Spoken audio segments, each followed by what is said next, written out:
Hello friends, I am Mr. Ghost, and I am here to help you today. I know, you use these videos to fall asleep. So, before that, like the video and subscribe to the channel.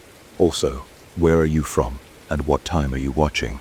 Now get comfortable, and relax. I've never paid much attention to sounds in a building before. Doors slam, pipes rattle, neighbors cough. It's all just background noise to me. But this place is different. I noticed it on my first day here during my move. I dragged a heavy box across the hall, and I heard a faint scraping sound behind me. I thought it was another tenant, maybe someone helping with their own boxes. I turned around and saw no one. The hallway was empty, painted in faded beige with a single dull light overhead. I shrugged it off and kept dragging my box. That's when I heard the same scraping sound again, that a second after I stopped moving the box. It wasn't in sync with me. It was delayed. I shrugged again, trying to ignore it. I was tired and sore from lifting all my stuff into the apartment. The floor creaked under my feet, and each creak seemed to bounce back at me a moment later, like an echo that had been slowed down. It felt odd, but I was too busy to dwell on it. I carried on, setting up my new place, unpacking my clothes, and trying to make sense of the clutter. The building had an old smell, a mix of wood, dust, and stale air.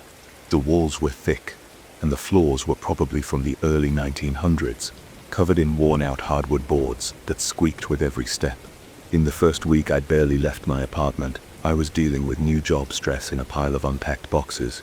The corridor outside my door was always dim, and I only heard footsteps a few times.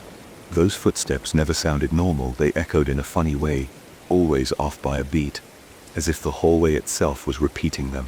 The landlord had warned me the place was old and had some quirks, but he never mentioned delayed echoes. One evening I decided to test it. I stood in the hallway and stomped my foot firmly, meant to make a clear sound. I waited. The echo came about a second later, but it was softer and almost breathy. It reminded me of someone trying to mimic the sound with their mouth. I didn't like it. It made the skin on the back of my neck prickle. I glanced at the walls. The paint was chipping in some spots, and I saw a few cracks near the ceiling. The dim light made everything look washed out. I stood there tense, wondering if I was imagining things. I stomped again. The same delayed echo came back, except it didn't sound exactly like my stomp. It was a little off-pitch, like a hushed voice trying to copy me. I felt my chest tighten. My heart thudded. I told myself it had to be some acoustic quirk of the hallway.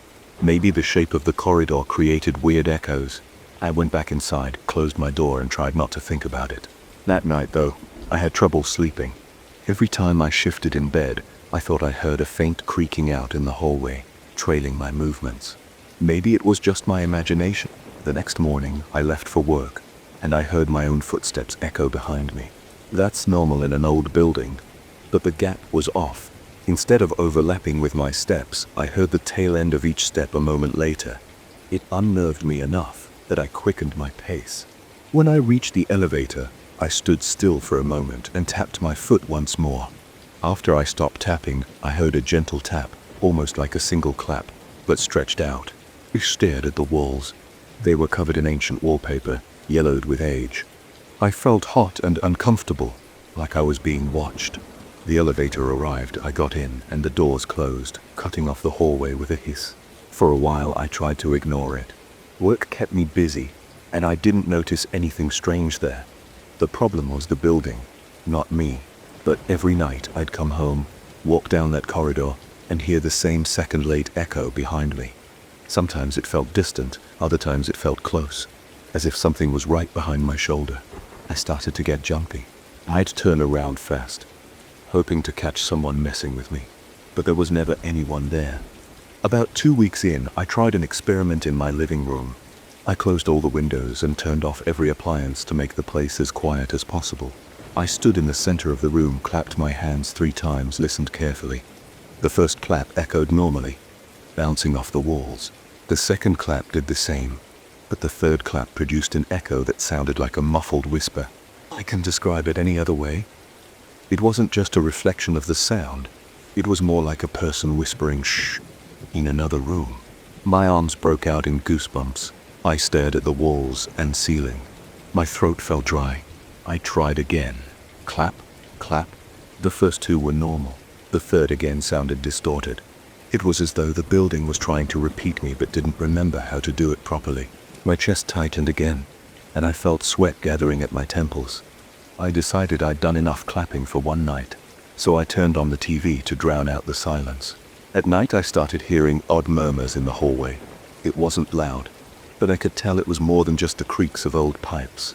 I'd listen at my door, pressing my ear against the wood. I heard something that resembled speech, but it wasn't a language I recognized. I heard syllables separated by short pauses, almost like chanting. My stomach knotted up. I thought about calling the landlord. But what would I say? That the hallways echoed weirdly and sometimes sounded like they were talking? I kept quiet and tried to convince myself it was old ventilation ducts or water running through old pipes. One night, I decided I'd gather real proof. I'm not great with tech, but I grabbed my phone, opened a voice recording app, and placed it right outside my apartment door. Then, I walked back inside, left the door open a crack, and waited silently in the dark. The building was quiet, apart from the low hum of my refrigerator. My heart pounded. I heard a shuffle or scratch every now and then, but I couldn't place the source. After about 10 minutes, I got up and grabbed my phone.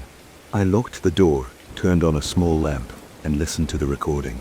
At first, it was just normal building sounds, soft hums, maybe a slight breeze from somewhere. Then, I heard something that sounded like a breath.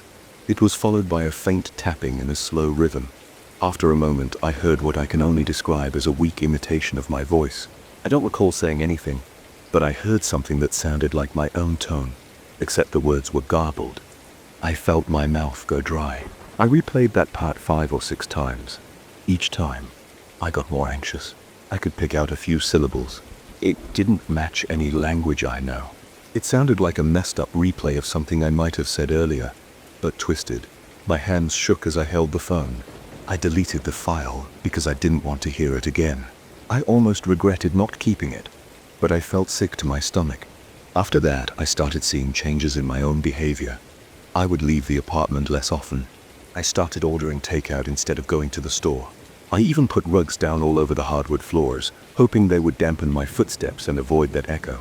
But the rugs didn't fix anything. I still heard the late echo behind me whenever I moved around. In the hallway, it was worse.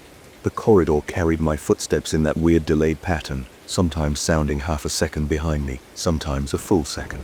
I noticed the difference by counting in my head. Step, 100, it never matched up. It started giving me headaches. I tried talking to one of my neighbors, a middle-aged guy who lived on the other side of the floor. I knocked on his door and he opened it a crack. I saw his eye peering through the gap. I asked if he ever noticed strange echoes in the hallway. He looked at me with a blank stare.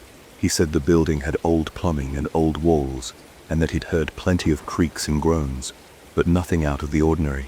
Then he said he had to get back to something and closed the door. His reaction was cold, like he didn't want to talk about it. I stood there in the hallway for a moment, feeling uneasy. I noticed my pulse hammering in my ears. I went back to my apartment, locked the door, and put on music to try to cover up the tension. Several nights later, I woke up in the middle of the night for no apparent reason. My room was dark, and my ears were ringing with silence. I realized I was holding my breath. Then I heard a light tapping from somewhere above me. It was like someone tapping a pencil on the ceiling. I listened, and the tapping sounded rhythmic. I held my breath, hoping it would stop. It did, but then I heard what sounded like my own voice. I froze. It was muffled, but I could tell it had the same pitch and tone as mine. It repeated a simple sequence of sounds. I couldn't make them out clearly, but it was close enough to how I talk that it made my scalp prickle. The voice trailed off, fading into a soft hiss. My body tensed up. My arms felt cold, and my head started throbbing. I wanted to shout at the walls to leave me alone, but I was too scared that it would reply. I didn't want to encourage whatever was imitating me. I lay in bed, breathing carefully, staring at the dark ceiling until dawn. When morning came, I got up, showered, and made coffee without thinking straight. My mind was racing. I had nowhere else to go. I was locked into a lease, and I didn't have the money to move again. That day, I spent most of my time out of the apartment. I sat in a coffee shop, nursing the same cup for hours, trying not to go back. I only returned when it was almost midnight, figuring I'd just crash and hope for some sleep. But as soon as I stepped into the building, I felt the weight of that echo again. The lobby was eerily quiet, lit by a single fluorescent tube that flickered every now and then. I walked down the corridor to the elevator, counting my steps. They were repeated a second later. My mouth felt dry, and my fingers tightened around my keys. I forced myself to ride up to my floor. When the doors opened, the hallway was completely dark. The light fixture outside my apartment was out. I had to use the flashlight on my phone to see my door. I stepped out of the elevator, and as I did, I heard my own footsteps a beat behind me. I whipped around, shining the light everywhere. Nothing, just worn walls and peeling paint. I walked to my door as fast as I could. My heart pounded. The echo of my steps came after I had already stopped. It felt like something was following me, copying me in slow motion. I jammed my key into the lock, turned it, and rushed inside. I slammed the door shut and locked it. I stood in the dark, listening. For a second there was silence. Then I heard a faint breathy step on the other side of the door, like the building itself was catching up. My forehead was damp with sweat. I flipped the light switch and leaned against the wall. My stomach churned, and I took a few deep breaths, trying to calm down. That night, the building felt alive.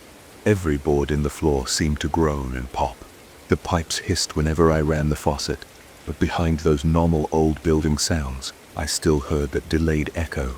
I took off my shoes and socks, thinking that barefoot steps would be quieter.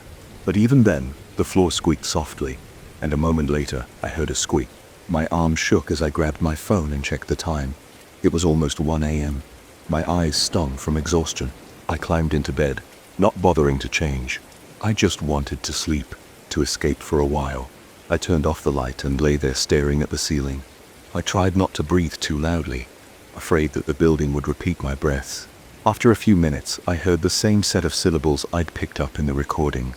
They were hushed, but I recognized the pattern. Something along those lines. It sounded like it was coming from the walls themselves, maybe from the hallway or the next apartment. I felt my pulse racing, my entire body was tense. The urge to scream or pound on the walls was almost overpowering, but I stayed quiet, keeping my breathing steady. The whispered syllables continued for a minute, then faded away. The building settled into its usual night sounds, creaks, distant hums, random cracks in the wood. I waited, forcing my body to relax bit by bit. My eyelids got heavy and I eventually drifted off, though it felt like I was only half asleep. When I woke up the next morning, everything was quiet again. The echo wasn't so noticeable during the day, especially with traffic noise outside and neighbors going about their routines. But I couldn't forget what happened at night. I kept telling myself I might be imagining it, that stress was playing tricks on my mind. But I couldn't shake the feeling that something in this building was storing my sounds, replaying them and maybe trying to imitate me. Whenever I was alone and it was quiet, I sensed that presence lingering just behind each movement I made. I don't know how long I'll stay here. My lease isn't up for months, and I'm not sure how to explain the situation to anyone. I don't have actual proof, especially since I deleted that recording. But I know what I've heard. This isn't just a normal echo from old walls. It feels personal, like the building has a voice of its own, and it's using my sounds to speak. It's out of sync, twisted, and off balance, but it's trying. And late at night when the halls are dark, it's right there, repeating every step I take. A center late, as if it's planning to take my place once it figures out how to get it right. I remember the exact moment I saw the first red spots on my wall. I was standing in the doorway of my bedroom, staring at the fresh coat of paint. I had chosen a light color because I thought it would brighten the place. My brush strokes had been smooth, and I made sure to let everything dry overnight. The next morning I walked in and froze. Tiny red stains dotted the surface near the corner of the room. They were about the size of pinheads, scattered in small clusters. I leaned in close to get a better look. The spots didn't have any texture. They looked flat, almost blending into the paint. I touched one with my fingertip. It didn't smear or feel damp. I was confused but not alarmed. I assumed it was a defect in the paint or maybe some problem with the primer. I decided I'd fix it after work that day. I shrugged and left for my job. That night, I returned with a small brush and the leftover paint. I flipped on the overhead light and expected to see the same faint dots. Instead, I saw more of them. They had spread, forming thin lines that ran a few inches in random directions. I didn't like that. My first instinct was to check the can of paint in case it was contaminated. I took the can outside under a bright lamp and stirred it. It looked normal. I didn't see any red pigment floating around. I felt a slight unease, but I convinced myself it was some weird chemical reaction with the wall. I went back inside, closed the door, and turned on a smaller lamp so I could work on the spots without straining my eyes. I applied a fresh coat of paint in that corner, making sure to use multiple strokes and cover the entire area around the stains. Then I waited for it to dry while I watched TV in the living room. My mind drifted to other things, but I still wondered if I had messed up with the primer. After a couple of hours, I went back to check. I pressed my palm on the surface. It felt dry. I turned on the light and the spots were gone. I felt a bit of relief, so I cleaned up and went to bed. Around 2 in the morning, I woke up to get a glass of water.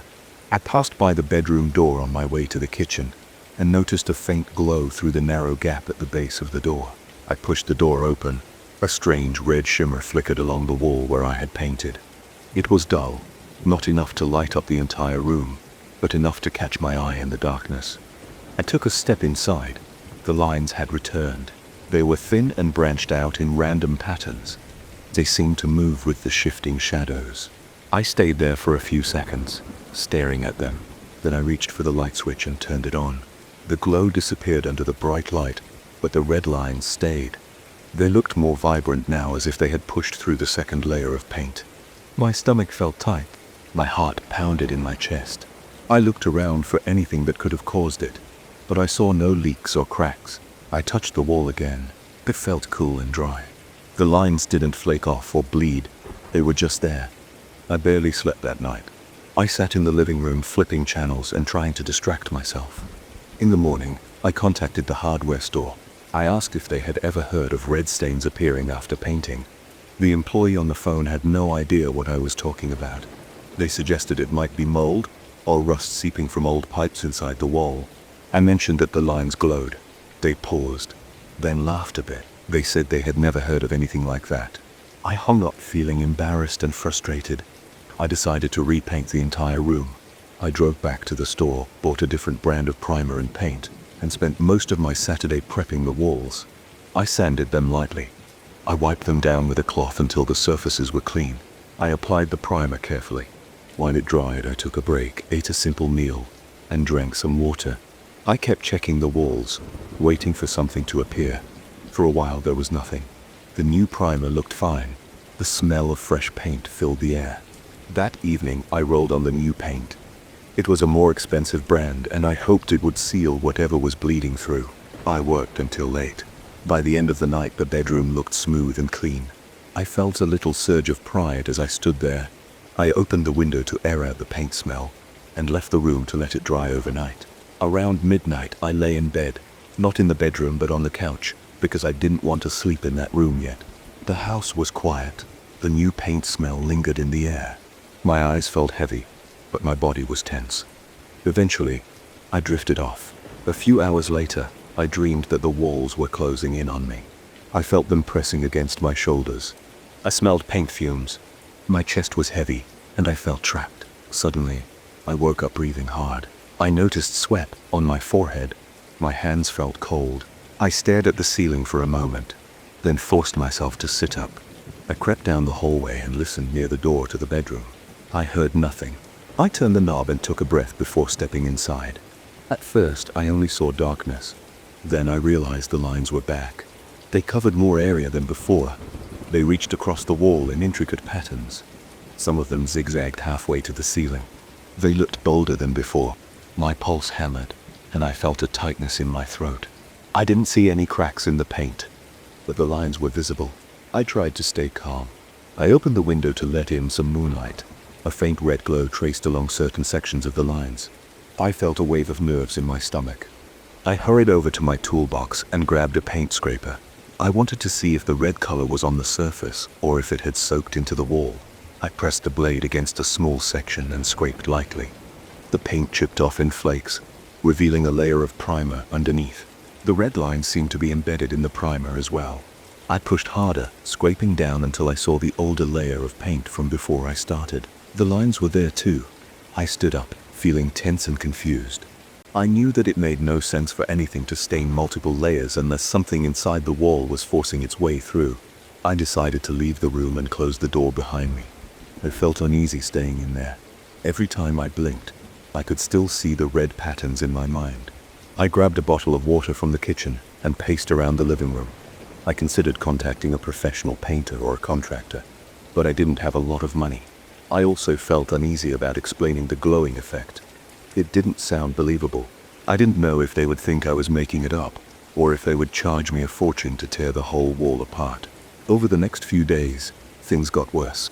My sleep suffered. Every time I lay down, I felt this sense of pressure on my chest. I kept dreaming about the walls moving closer to me. I woke up several times drenched in sweat. My arms felt shaky when I thought about going into the bedroom. I tried ignoring it, hoping the red marks would fade on their own, but they never did. They grew in thickness. They stretched across different sections of the room. When I stood in there with the lights off, I saw that glow again. It was dull but constant. My pulse would spike, and I'd feel a tremor in my hands. I could sense that the room felt heavy. The air was still and thick.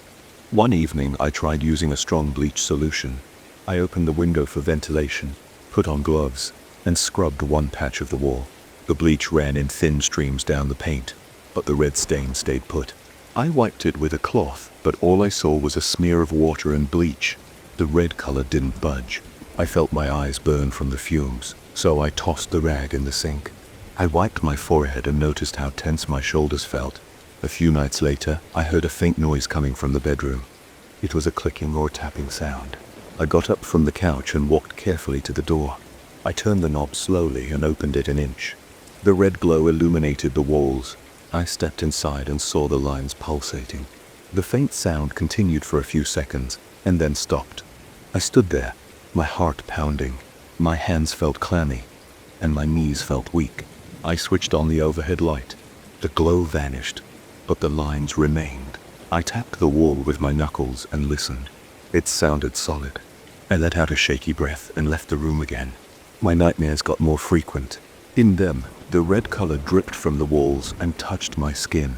My chest felt tight, and I thought I would pass out in my sleep. Every morning, I woke up with my legs shaky, and my mouth felt dry. I got headaches that lasted for hours. I couldn't concentrate at work. I came home every evening and spent my time staring at the closed bedroom door, pacing around the living room. I decided to do one more repaint job just to see if maybe I could seal everything with a thick coat of high-quality sealant. I went all out. I bought a heavy-duty sealer, a new roller, and the best paint I could find. I spent an entire Saturday on it again. I covered every inch of the walls. I did the ceiling too, and I even painted the trim. I let it all dry with the windows open. I watched the walls carefully. For the first few hours, I didn't see any spots. That evening, I felt a slight hope. My body relaxed a bit, and I managed to watch a movie without thinking about the stains. Around midnight, I decided to check one last time before trying to sleep in the room. I grabbed a flashlight. The house was silent. I pushed the door open and shone the light across the walls. At first I didn't see anything, but then my beam caught the outlines. The red lines had come back again, right through the new paint. They were bright and ran across the surface in chaotic patterns. My chest tightened, and my breathing got shallow. I set the flashlight on the dresser and flicked the overhead light on. The lines stayed visible. They looked stronger than ever. I felt a jolt of panic. My feet felt rooted to the spot. My eyes locked on the red lines. They seemed to shift in front of me. I forced myself to step forward, press my palm against one of the thicker lines near the corner. It felt warm. I snatched my hand back. My breath caught in my throat. I backed away, keeping my eyes on the wall. I grabbed the flashlight off the dresser, turned off the light and rushed out of the room. My hand shook so badly that I almost dropped the flashlight. I slammed the door and leaned against it, breathing fast. My shirt clung to my back. I felt my heart racing in my ears. I decided I couldn't keep sleeping in that house the way things were going. I locked the bedroom door and put tape around the frame. I didn't know what else to do. I slept on the couch again, but it wasn't restful. I had the same claustrophobic dream, and I woke up gasping for air. My body ached. I spent the next day feeling exhausted. My limbs felt weak and my head throbbed. I opened that door a few times just to check, and the lines were always there.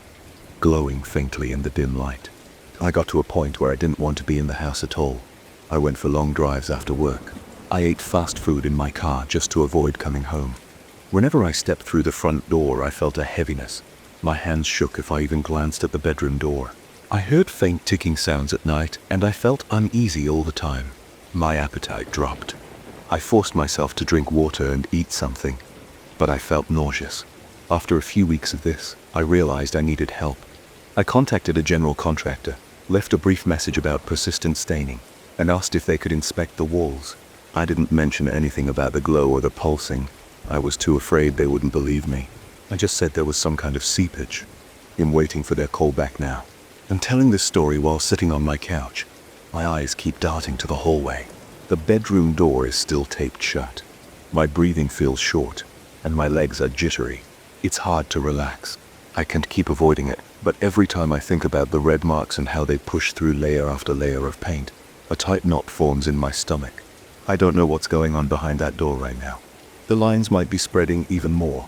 They might be covering the ceiling or branching onto the floor. I don't want to think about it.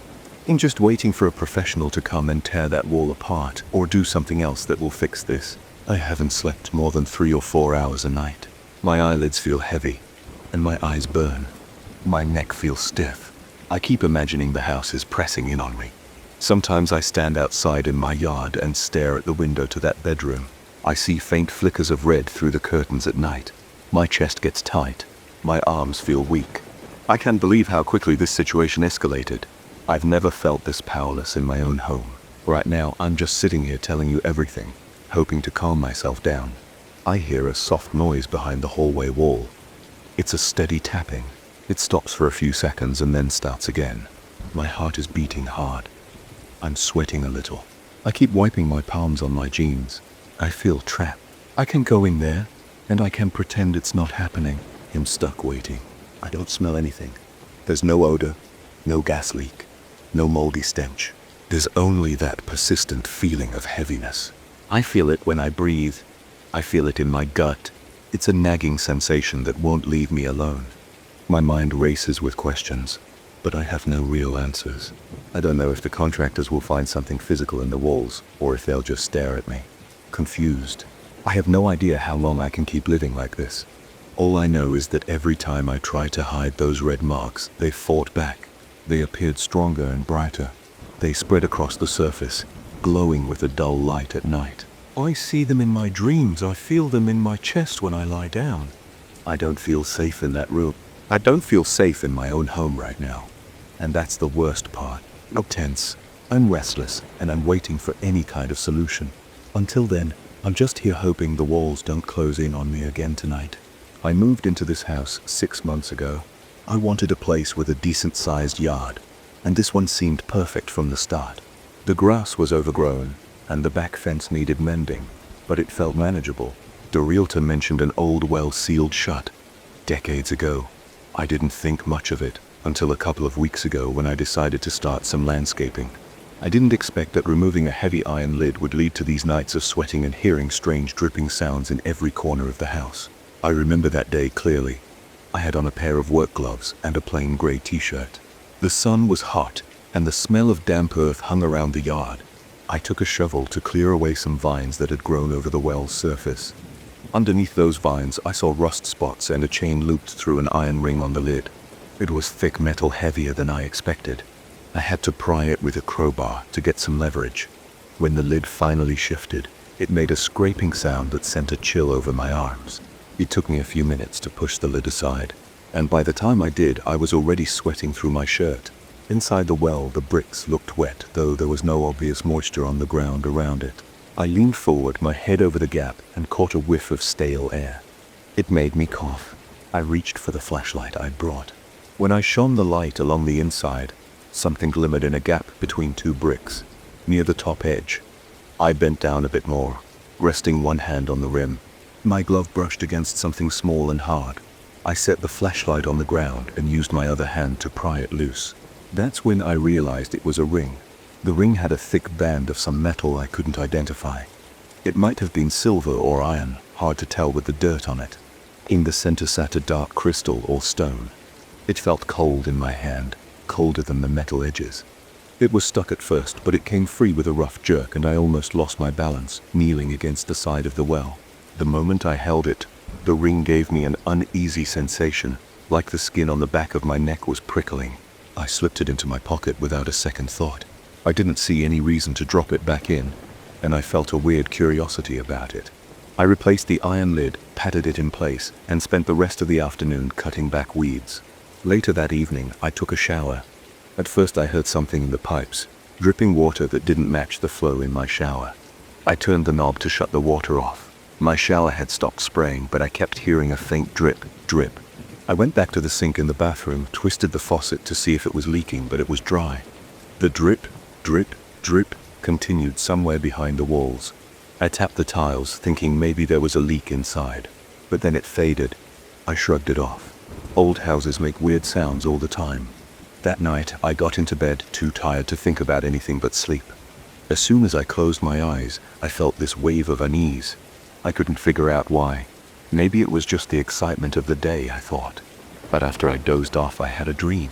I dreamed I was falling into the well, the same one I'd opened hours earlier.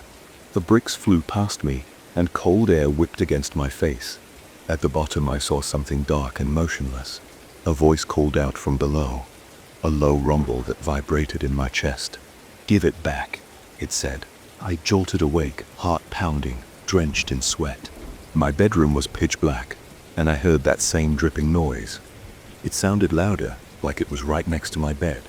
I flicked on the lamp, looked around, saw nothing. I lay back down, but sleep didn't come easily after that. The next day, I tried to distract myself by continuing my work in the yard. I hammered new boards into the fence, trimmed bushes, and spent a couple of hours raking leaves. Each time I paused, I caught the faint sound of water dripping. It came from no clear direction. It seemed to shift from side to side, sometimes near the shed, sometimes near the kitchen window. I told myself it was in my head. I kept thinking maybe the ring was cursed or something ridiculous like that. But I tried to ignore the thought. By late afternoon, I was exhausted. I wanted a cold drink, so I went inside and opened the fridge for a soda. The moment I twisted the bottle cap, I heard a soft hiss, and then that drip, drip, drip. It felt like a warning. My stomach clenched. I quickly finished my drink and set the bottle on the counter. I didn't enjoy the taste. I kept expecting to see water leaking somewhere, but everything was dry. That night, I went to bed early, hoping that a good rest would clear my head. I woke up in the middle of the night, startled by a dream, where I was again inside the well, sinking deeper, no bottom in sight. I tried to scream, but no sound came. The voice returned, echoing in the darkness, telling me to return the ring. My chest felt tight. I was shaking when I opened my eyes. I glanced at the clock. It was 3 a.m. My throat felt parched, so I went to the kitchen. The hallway was dark, and every step felt loud on the wood floors. I flicked on the kitchen light and approached the sink. As soon as I turned on the faucet, I had the sensation of someone watching from behind. I spun around, but no one was there. The hair on my arms was standing up. My heart thudded in my chest. The faucet hissed, and a bit of water started flowing. I filled a glass and drank quickly. The water felt thick in my throat. When I finished, I wiped my mouth and shut off the faucet. The dripping started again, louder than ever, but it sounded like it was right under the sink.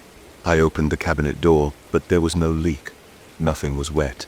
The drip, drip, drip continued for a few seconds, then stopped as if it never existed. In the following days, the dripping noise followed me everywhere. I heard it in the living room, while watching TV. I heard it when I stepped into the garage to get some tools. I even heard it when I went to check my mailbox at the end of the driveway. It was never overwhelming, just soft, steady, and out of place. I tried to act normal. I still went to work, did my job, and met a friend for coffee once. But each time I took a sip of any liquid, I felt uneasy. I started avoiding water whenever possible. I skipped washing my hands if they weren't too dirty. I used paper towels to wipe sweat off my face instead of splashing water in the sink. My skin felt sticky most of the time, but I preferred that to feeling spied on. The ring stayed in a small box in my nightstand. I tried to forget it was there, but every time I opened that drawer to grab something else, the ring caught my eye. I touched it a couple of times, thinking maybe I should throw it away or bury it somewhere. The crystal in the center felt cold, even though my house was warm. I felt a slight vibration in my hand whenever I picked it up. It made me queasy. A few times I heard the deep voice in my head repeating the same phrase, "Give it back." It made me sweat. My mind raced with all sorts of ideas, but I tried to keep it together by focusing on things I could control, like fixing the fence or patching holes in the drywall. One evening I forced myself to check the well again. I waited until just before sunset, hoping the light would give me some sense of security. I pulled back the vines that had already begun to creep over the lid again. The lid was as heavy as before. I managed to slide it aside, and the metal scraped against the stone. I knelt down and peered into the well with a flashlight. The bricks were still damp. I felt a rush of cold air blow up at me, though there was no breeze outside. I shone the light down and saw only darkness. The beam didn't reveal water at the bottom. My pulse raced and I felt short of breath. I stayed like that for a minute, crouched, listening for anything. Then I heard a faint dripping sound echoing up the shaft. My mouth felt dry and my hands were clammy. Oopsie. I gripped the flashlight tighter. Then I heard that low voice not in my head, but reverberating from inside the well. It said nothing specific this time. It was just a long, low moan. I dropped the flashlight in surprise, and it clattered against the bricks. Its light flickered, shining into the dark. I scrambled back, my heart pounding like it was trying to break out of my chest. I kicked the iron lid back into place, scraping my knuckles on the concrete. I didn't care about the flashlight. I didn't want to reach in again. That night, I sat on my couch with all the lights on. I felt nauseous. The dripping noise seemed to creep through the walls. I thought about returning the ring. I had no idea how to do it properly. Should I toss it into the well and seal it again? Would that fix anything? The voice in my dreams said I had to return the ring, but it never explained how. Part of me worried that putting it back in the well might make things worse. I pictured something reaching up to grab my arm if I tried. I wiped sweat from my forehead, feeling my heart thump. My jaw was clenched and my shoulders were stiff. I looked around the living room, expecting to see water dripping from the ceiling or forming a puddle on the floor, but everything was dry. The only noise was that persistent drip, drip, drip in the back of my mind. Sleep came in short bursts. Each time I drifted off. I saw the well. Each time I heard the voice, I jolted awake, gasping, my chest tight. My pillow was damp with sweat. By morning, I felt exhausted. I got out of bed, went to the kitchen, and forced myself to run water in the sink to rinse a coffee mug. My hands trembled as I turned the handle. The water splashed, and I felt that same sense of being watched. My skin tingled. I hurried through it, not daring to let the water run for more than a few seconds. I decided I couldn't go on like this. I grabbed the ring from my nightstand. It felt icy in my hand, as if it had been in a freezer. I pocketed it and walked into the yard. I stood by the well, listening for anything. The air felt still. My stomach turned and I thought I might vomit. I forced myself to grab the chain on the iron lid. I dragged it aside. The screeching metal hurt my ears. I set the lid down, knelt beside the edge, and took the ring from my pocket. My heart hammered so hard I could feel it in my throat. The well's darkness stretched below me. I held the ring over the gap. My breath caught in my throat. The voice echoed in my ears. "Give it back," as if it came from inside my skull. My hands shook. The ring slipped from my fingers and disappeared into the black. For a moment I just stayed there, listening. At first I heard nothing. Then a single drip echoed from the depths. My arms and legs felt weak. I replaced the lid, shutting it as securely as I could. My entire body felt tense, and I trudged back inside, not looking behind me. I stood at my kitchen sink for a few minutes, letting the water run. I washed my hands, waiting for that sense of being watched to return. It was still there, but fainter. When I turned off the faucet, I listened for the drip, drip, drip. It wasn't as loud. I still felt uneasy, but it seemed like a layer of pressure had lifted from my shoulders. I don't know if that fixed anything completely, but I'm starting to sleep again. The dreams aren't as vivid now. Sometimes I still hear a faint drip in the walls, but I don't feel my heart racing like before. The voice hasn't come back in the same way. I keep an eye on the backyard, checking that old well from time to time. I haven't heard the metal lid shift or seen anything unusual, but I don't let my guard down. I can forget how that ring felt in my hand or how the water seemed to follow me. Every time I hear a random drip in the house now, I pause and listen. I don't know if the well is truly settled or if that presence is still waiting, but at least I can stand at the sink and run the faucet without feeling something breathing down my neck. For now, that's good enough for me. I started paying attention to that cafeteria about 2 weeks ago. I was standing in line at the security checkpoint when I heard someone mention weird noises coming from the old dining hall. At first, I shrugged it off because people love to start rumors around here. The industrial complex where I work is old and has a lot of unused rooms. Strange sounds are common. Pipes rattle, vents hum, and structures creak at night. I've never been sensitive to that stuff, but this cafeteria felt different from the start. I walked into the building's main corridor that day, feeling a slight chill because the air conditioning always runs too cold. The corridor lights flickered, like they do when the maintenance guys forget to change the bulbs. I saw the cafeteria door at the end. It's a large steel door with scratched paint. It's heavy and always squeaks when it opens. The sound echoes in the corridor, which can be unsettling when you're alone. I pushed it open and stepped inside. My first impression was how dim it was. The overhead lights worked, but many bulbs were dead or dying. The long tables stood in rows, each one with benches on both sides. I noticed that a few tables at the far end had plates and utensils on them, even though nobody was eating there. I thought maybe some workers had left their stuff behind or the cleaning crew hadn't bothered to clear it. I didn't focus on it too much. I just remembered feeling a slight unease, like I was intruding somewhere I shouldn't be. That same day around lunch hour, I returned to see if the cafeteria was actually in use. People usually eat in the newer renovated wing, they don't come here. But I thought maybe there was a reason for the plates. When I stepped in, the place was empty. It smelled stale, like old food that had been left out too long. The air felt heavy, and my eyes watered slightly from the musty odor. There were more plates on the tables than I had expected, and I saw smudges on the surfaces that looked like rust stains. The utensils were arranged in neat rows, knives, forks, and spoons lined up, but they were tarnished and dull. It looked like they'd been sitting there for decades. I walked around the tables checking for signs of fresh food or anything that would explain it. I didn't see any actual food, just those rusty stains that reminded me of dried sauce or maybe old metal residue. As I walked, I heard a faint rattling sound coming from the far corner, so I headed there. The kitchen area is separated by a large window and a metal counter. I peeked inside and saw outdated equipment, old stoves, ovens, and a refrigerator that looked like it hadn't been opened in years. The rattling stopped when I reached the doorway. I flipped on the light switch, but nothing happened. Instead, I heard a slight hum, and the bulbs stayed dark. I stayed there for a minute listening.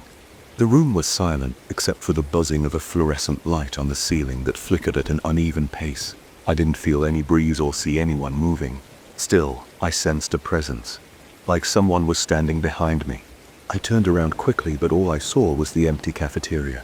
I felt my heart thumping, my palms got sweaty, and my throat went dry. I took a few steps back toward the main dining area. The smell of old food got stronger, making my stomach tighten. Later, when I told my coworkers about the plates and utensils, they just gave me weird looks. One guy said I probably saw some junk left behind by previous tenants. Another person told me to ignore it because the old section was full of mold and rotten equipment. He warned me to stay out, claiming it was easy to get sick there. But nobody admitted hearing things. They just said that the building was old and made noises. I started to doubt myself. I thought maybe I was imagining things. The next day, though, I heard something that I couldn't explain. I was walking past the cafeteria in the late afternoon. Our shifts can be long, and I sometimes stay until early evening. The corridor was quiet except for my footsteps. Then I heard clinking sounds like forks and knives hitting plates. It didn't sound like one or two people. It sounded like a busy dinner rush with multiple sets of silverware scraping plates at once. It reminded me of a crowded restaurant, except I knew this place was abandoned. The noise echoed down the corridor, and I felt goosebumps on my arms. I turned the corner and stood in front of the cafeteria door. The clinking was louder. It had a steady rhythm, like a group of people were actually eating. I hesitated before opening the door. My breath felt shallow. I put my hand on the doorknob and pushed. The squeak of the hinges cut through the noise, and the clinking stopped abruptly, like someone flipped a switch. I looked around. Nobody was there. The tables were set again, but this time there were more plates and utensils than before. I counted at least 12 sets spread across 3 tables. Each plate had those same rust-colored marks. The forks, knives and spoons looked older, more tarnished, and arranged in neat positions as if ready for a meal. I walked slowly, feeling my heart hammer against my chest. The overhead lights buzzed. The stale smell was stronger than the day before. I sniffed the air, and it reminded me of leftover gravy that had been left out in the heat. I felt my stomach turn. I didn't see actual food anywhere, just the smell of something old and spoiled. My eyes watered again, and I backed away, unsure if I was going to gag. I wondered who was setting the tables. I looked for any footprints or signs of recent activity, but saw nothing unusual on the floor. Just dust and some scattered debris. I decided to leave and report it to someone. Maybe security would check it out. But by the time I reached the security office, they were dealing with another issue and brushed me off. One guard joked that the ghosts of the cafeteria were messing with me. He didn't take it seriously. Another guard told me to stop wandering into that part of the building. I felt frustrated and a bit embarrassed. I went home that night with an unsettled feeling. I couldn't sleep well. I kept thinking about those plates. In my dreams, I heard forks scraping ceramic and saw shapes sitting at those tables. I jolted awake with sweat dripping from my forehead. My sheets felt damp, and I stared at the dark ceiling, trying to calm my breathing. I decided I'd go back the next day. I needed to see if I was losing my mind or if something was actually happening. The following morning I felt drained, but I went straight to the cafeteria. It was early, and the corridors were mostly empty. I noticed the door was slightly open.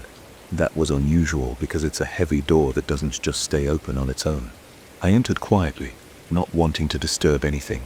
The air was thick and smelled of something burnt. I squinted in the dim light. The tables were set again, and the plates looked chipped this time.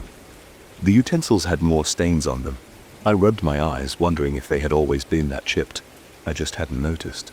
Then I heard a faint whisper, like someone saying my name. My heart skipped a beat. I froze.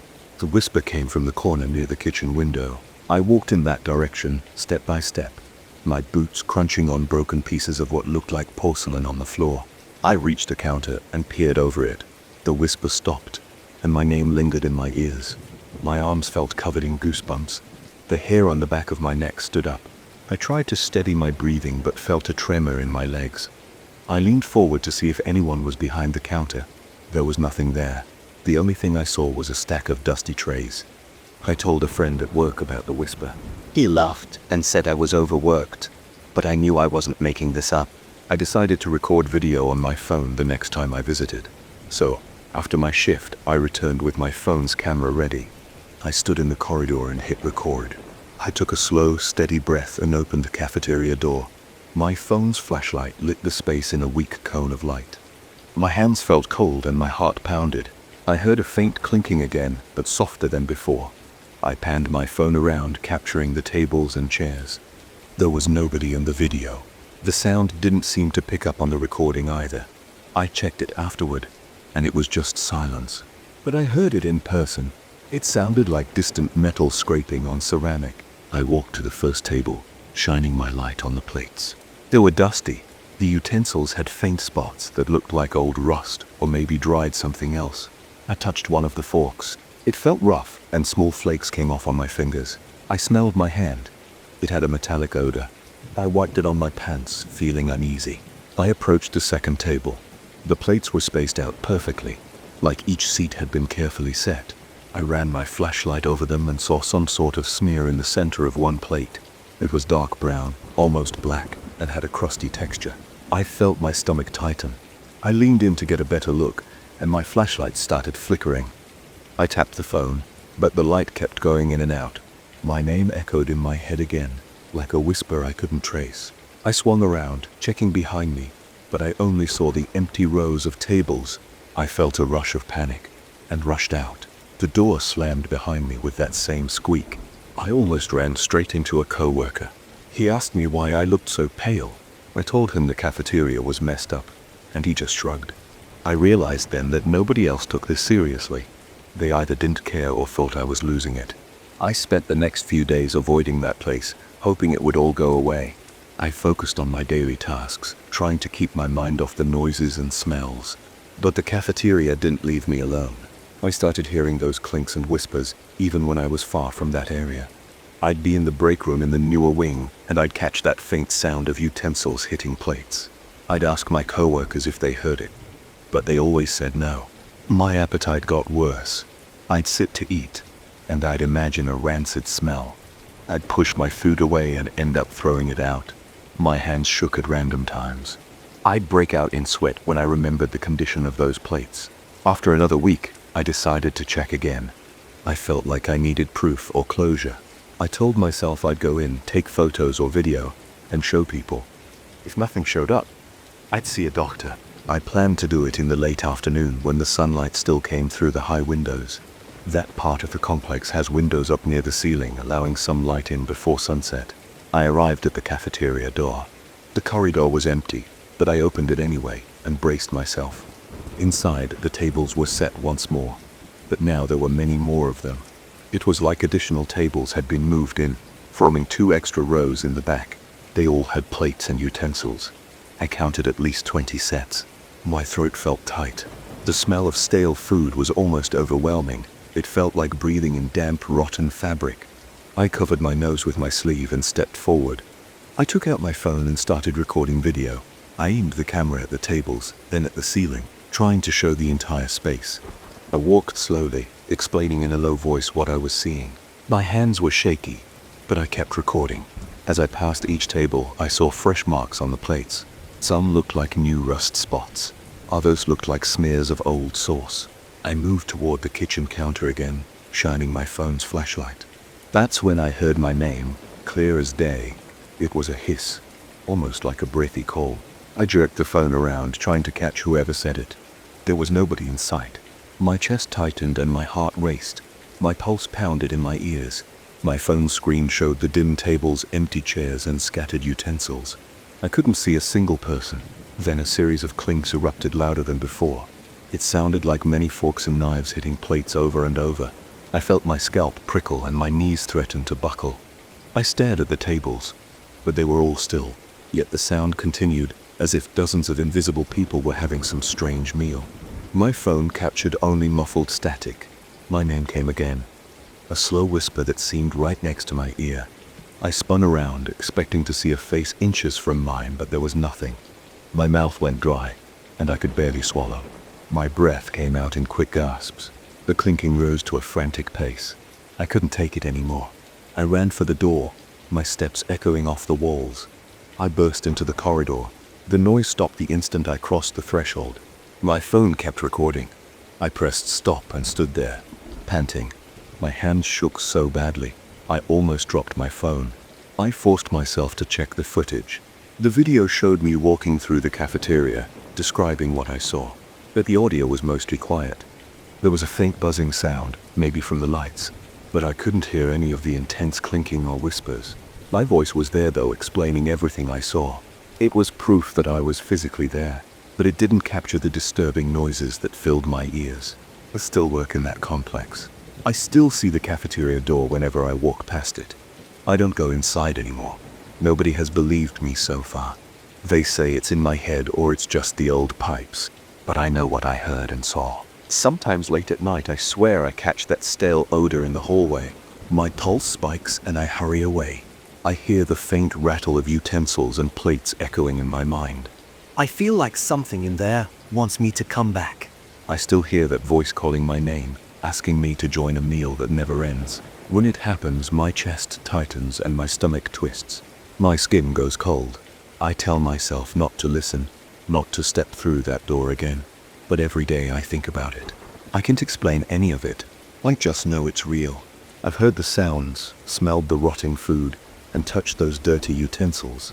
There's something in that cafeteria that sets it up again and again, always ready, always waiting. And I can shake the feeling that it's waiting for me. I never expected my night shift to turn into something so unsettling. I sit at my desk on the top floor of a quiet building, surrounded by dark corridors and buzzing fluorescent lights. The office is normally peaceful at night. I hear the hum of the vending machine in the break room and the low drone of the air conditioning.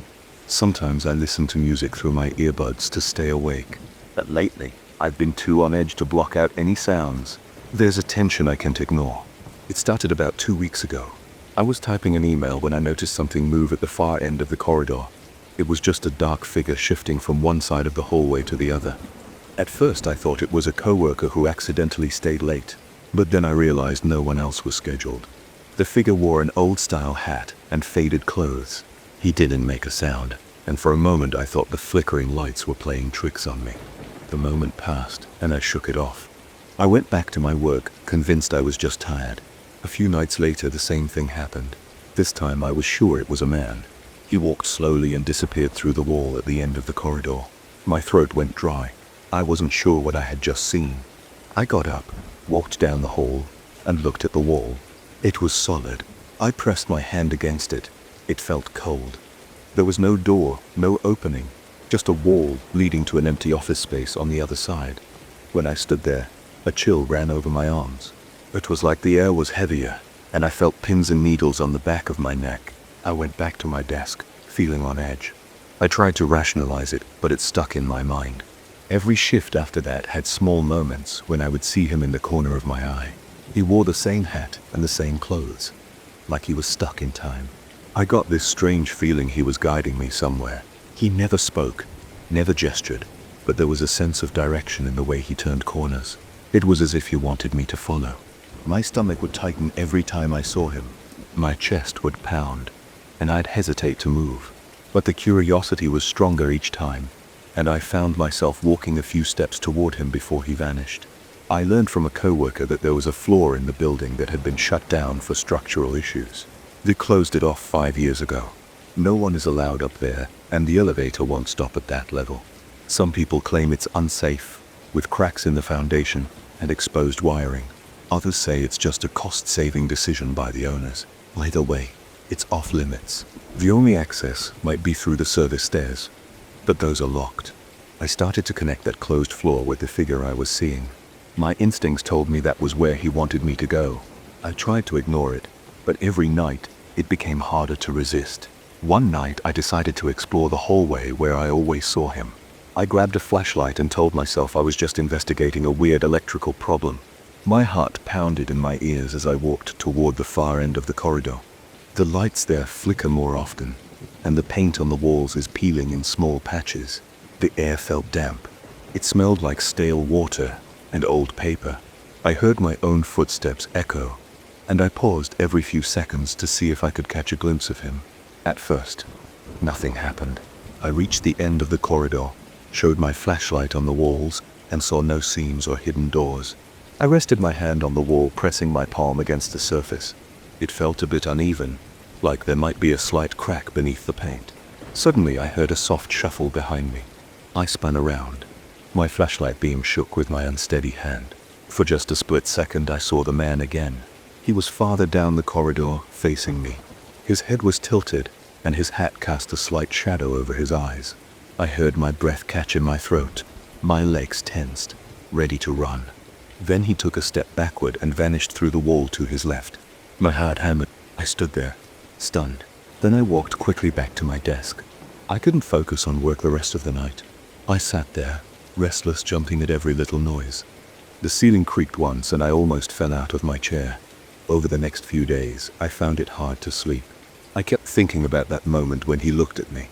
He didn't look threatening, he just looked like he was waiting. My nerves were shot, but I felt drawn to find out what was on that closed floor. I asked another coworker about the building's history. He didn't know much, just that the top floors used to house different companies, and eventually they consolidated everyone into fewer levels to save money. He had never heard about any accidents or anything tragic. He just said the place was old. That didn't calm me down. I decided to bring a small camera with me to see if I could capture anything. I set it up on a tripod aimed at the corridor where I always saw him. The first night, nothing happened. The second night I checked the footage and saw a faint distortion in the exact spot where he normally appears. It wasn't clear, but it made the hair on my arm stand up. The next night I tried to stay up late and watch the corridor in real time. I sipped strong coffee until my hands trembled. At around 3 a.m., I saw him again. He walked straight through the same wall. This time, I managed to walk right behind him, ignoring the fear twisting in my gut. But when I reached the wall, it was solid. I knocked on it. It made a dull thud. Nothing about it was unusual, except for a slight draft coming from somewhere. I felt the draft on my face.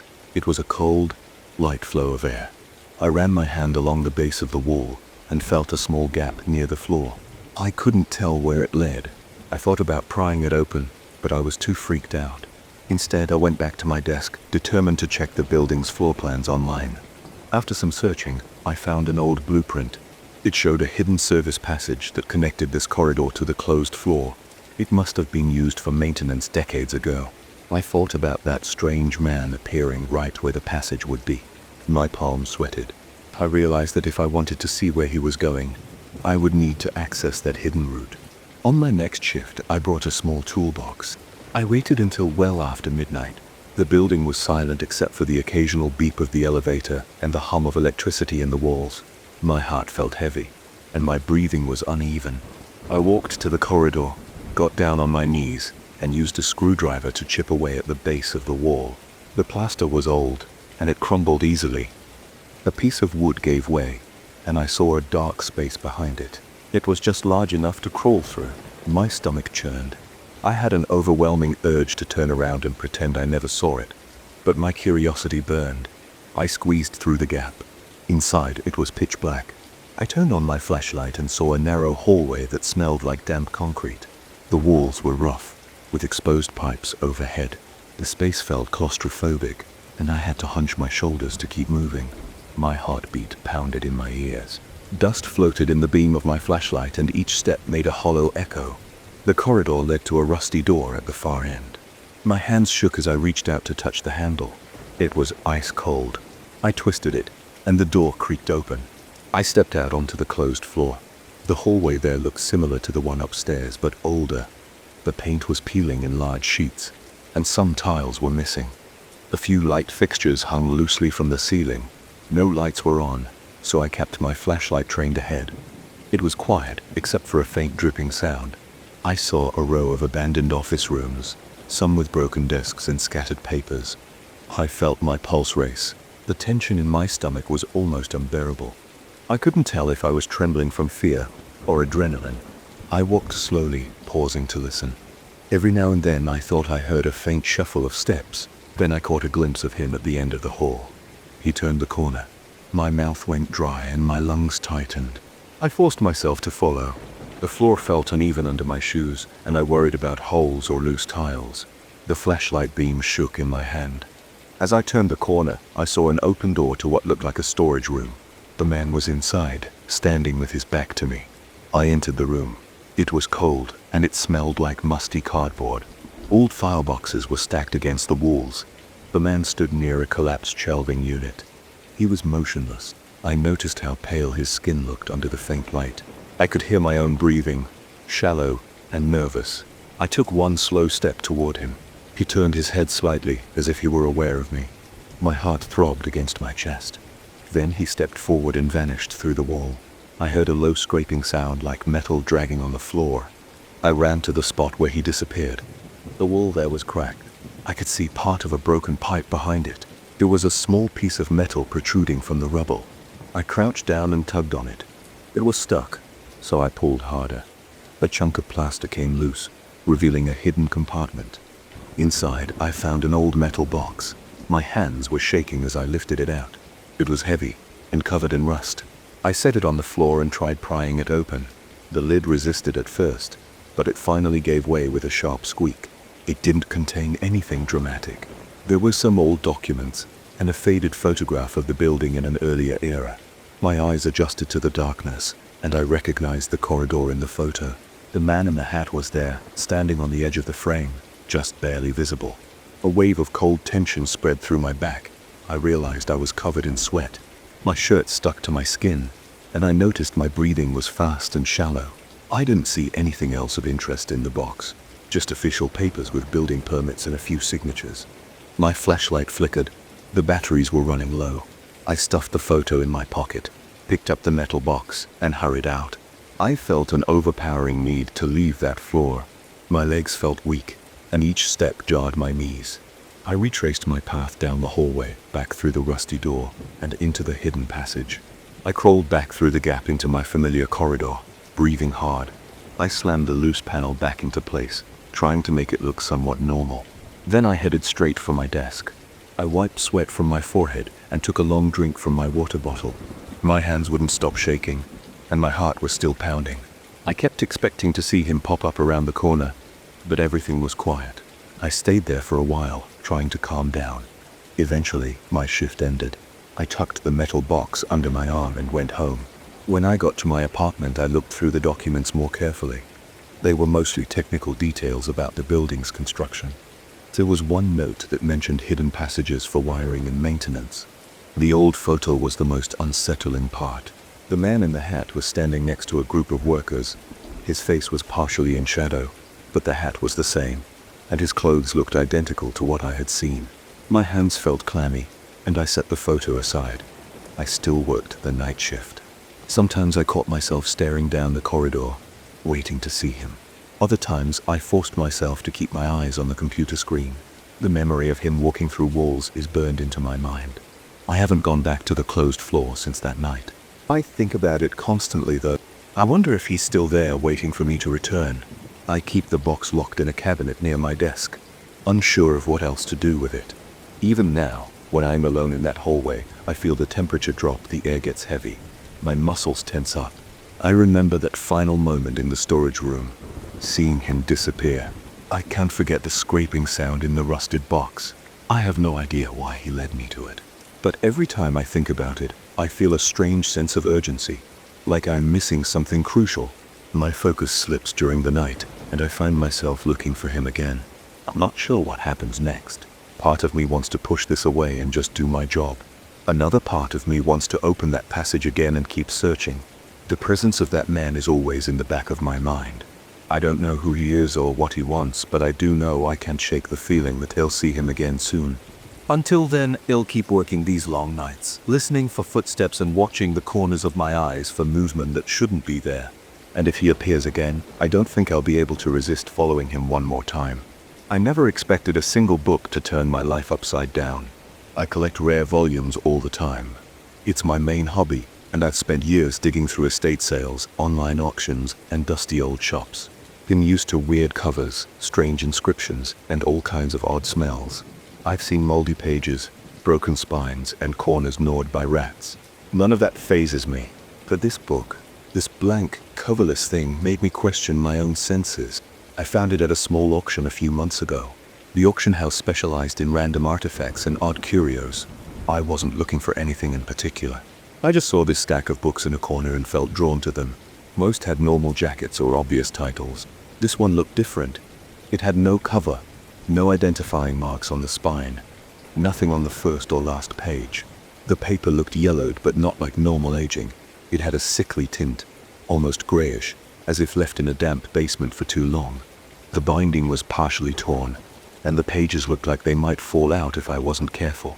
I held it in my hands. Flipping through the pages, I saw lines of text that made no sense. It wasn't in any language I recognized. I felt a chill on the back of my neck, but I thought it was just the drafty room. I ended up buying it, mainly because nobody else wanted it. I brought it home and put it on my shelf, where I have a dedicated spot for strange books, a few obscure volumes and other odd finds. I felt a bit proud. I'd never come across a text I couldn't identify at all. Usually, I can recognize a language or at least a script. This one looked like a mismatch of glyphs, weird scribbles, and some lines in what could have been Latin. But it wasn't consistent. The first night, I didn't notice anything. I put the book on the shelf, locked up, and went to bed. The next morning, I was looking for another book I needed for some research. My shelves are organized by sections, each dedicated to a certain topic or type. As I reached for the new acquisition to look at it again, I saw that it was gone. That didn't make sense. I checked the other shelves, thinking I might have forgotten where I placed it. It wasn't there. I started checking my table, my office drawers, even my bag. Nowhere. I shrugged it off, figuring I had misplaced it, and it would turn up eventually.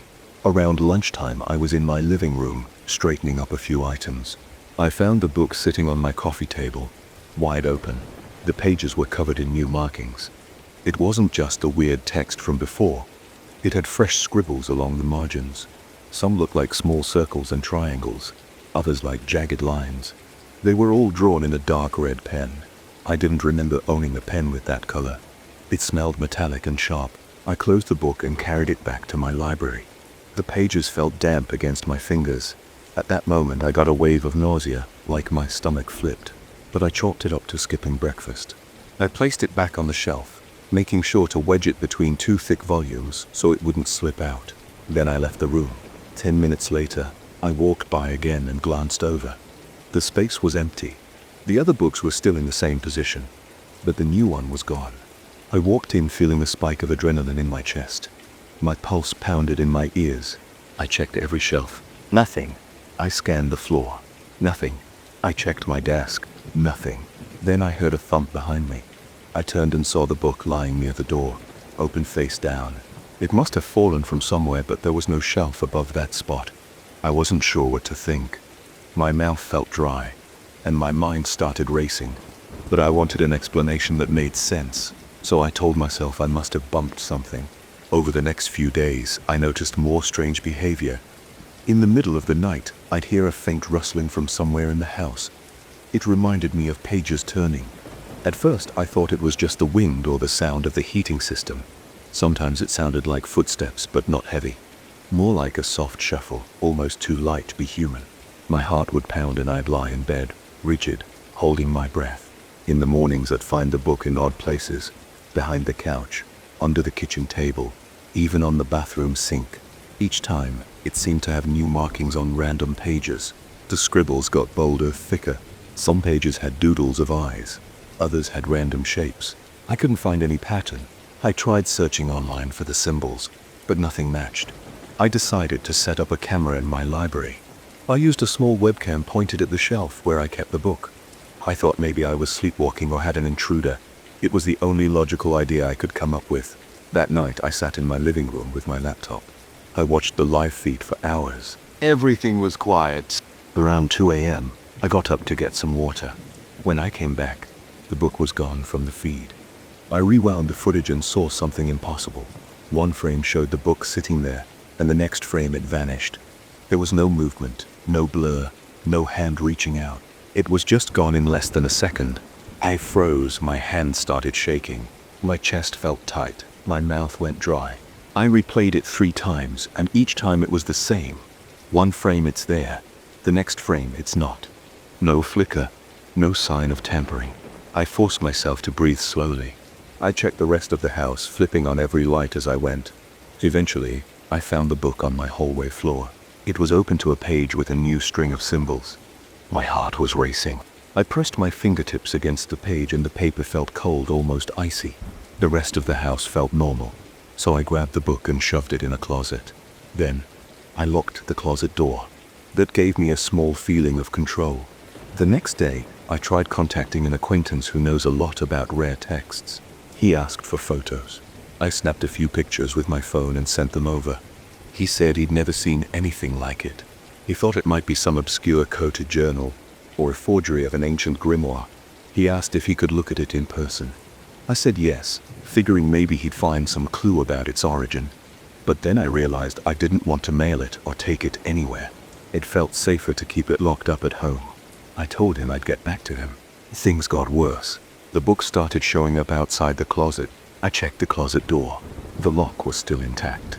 The book would be perched on my kitchen counter, on a chair, or even at the foot of my bed. One time I woke up and nearly kicked it across the floor because it was right beside my foot. My heart hammered and I jumped out of bed. My body was covered in cold sweat. My hair was sticking to my forehead. I felt shaky all over. I grabbed the book and tossed it onto the floor. It made a dull thud and flopped open. There were scribbles that looked fresh with lines that shone in the light. It looked wet, but there was no liquid I could identify. One afternoon, I heard a scratching sound coming from my office. It was a steady raft, like a pen scrolling across paper. I found the book on my desk open, with the pen pressed to one of the pages. The pen moved, but there was no hand holding it. The tip scratched across the paper, leaving more symbols. My hands started shaking. I shouted something. It might have been a curse, or just a loud noise. I'm not sure. The pen stopped moving. It clattered onto the desk. Then the book slammed shut. I backed out of the room, my heart pounding, my breath coming in short gasps. I felt sweat trickling down my neck.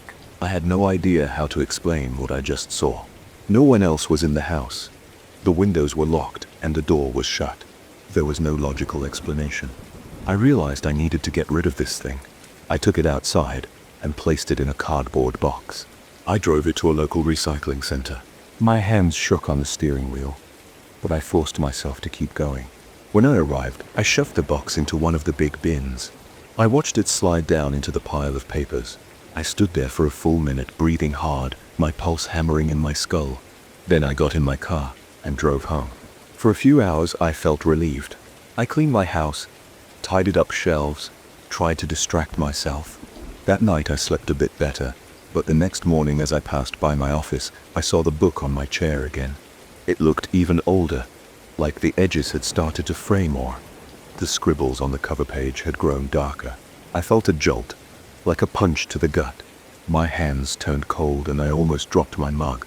I realized there was no easy way to abandon this thing. I tried burning it in my fireplace. I hesitated when I saw the flames licking the wood, but I couldn't let this continue. So I tossed the book onto the fire. The edges began to curl. Smoke rose from the pages. I watched, half expecting it to scream or something. The fire crackled. The pages blackened. I felt a bizarre mix of hope and fear. Then the flames sputtered out. The book sat there, partly singed, but not destroyed. The smell made my eyes water. It wasn't the usual burning paper smell. It was more like sulfur, with a strong rotten edge. My throat clenched and I coughed. I grabbed a poker and tried to stir the flames, but the logs collapsed into ash. The book looked scarred but still intact. I pulled it out with a set of tongs, my hands shaking. The black marks on the cover formed new symbols. I felt like I was going to pass out from the stench. I ended up throwing the book into a metal trash can outside and dousing it with water. Then I slammed the lid on top. I stayed there, leaning against the wall, breathing in short bursts until the smell cleared. When I came back inside, I found wet footprints leading from the back door to my library. The footprints were small, but definitely not mine. They seemed to vanish near the shelf where I used to keep the book. I just stared at them, my chest tight and my lungs feeling like they wouldn't expand properly. I tried to calm down. I drank some water, splashed my face, did all the normal things people do to shake off a bad dream, but this was real. The footprints stayed on the floor until they dried. After that, I couldn't tell if I'd hallucinated them or if they were truly there. I decided to confront the book directly. I opened it, ignoring the rotting smell that came from its pages. I wanted to see if there was a clue or some sign that would help me understand it. The text still looked random, but I noticed that some lines seemed to repeat. The scribbles had grown larger. They overlapped the original text, making it even harder to read.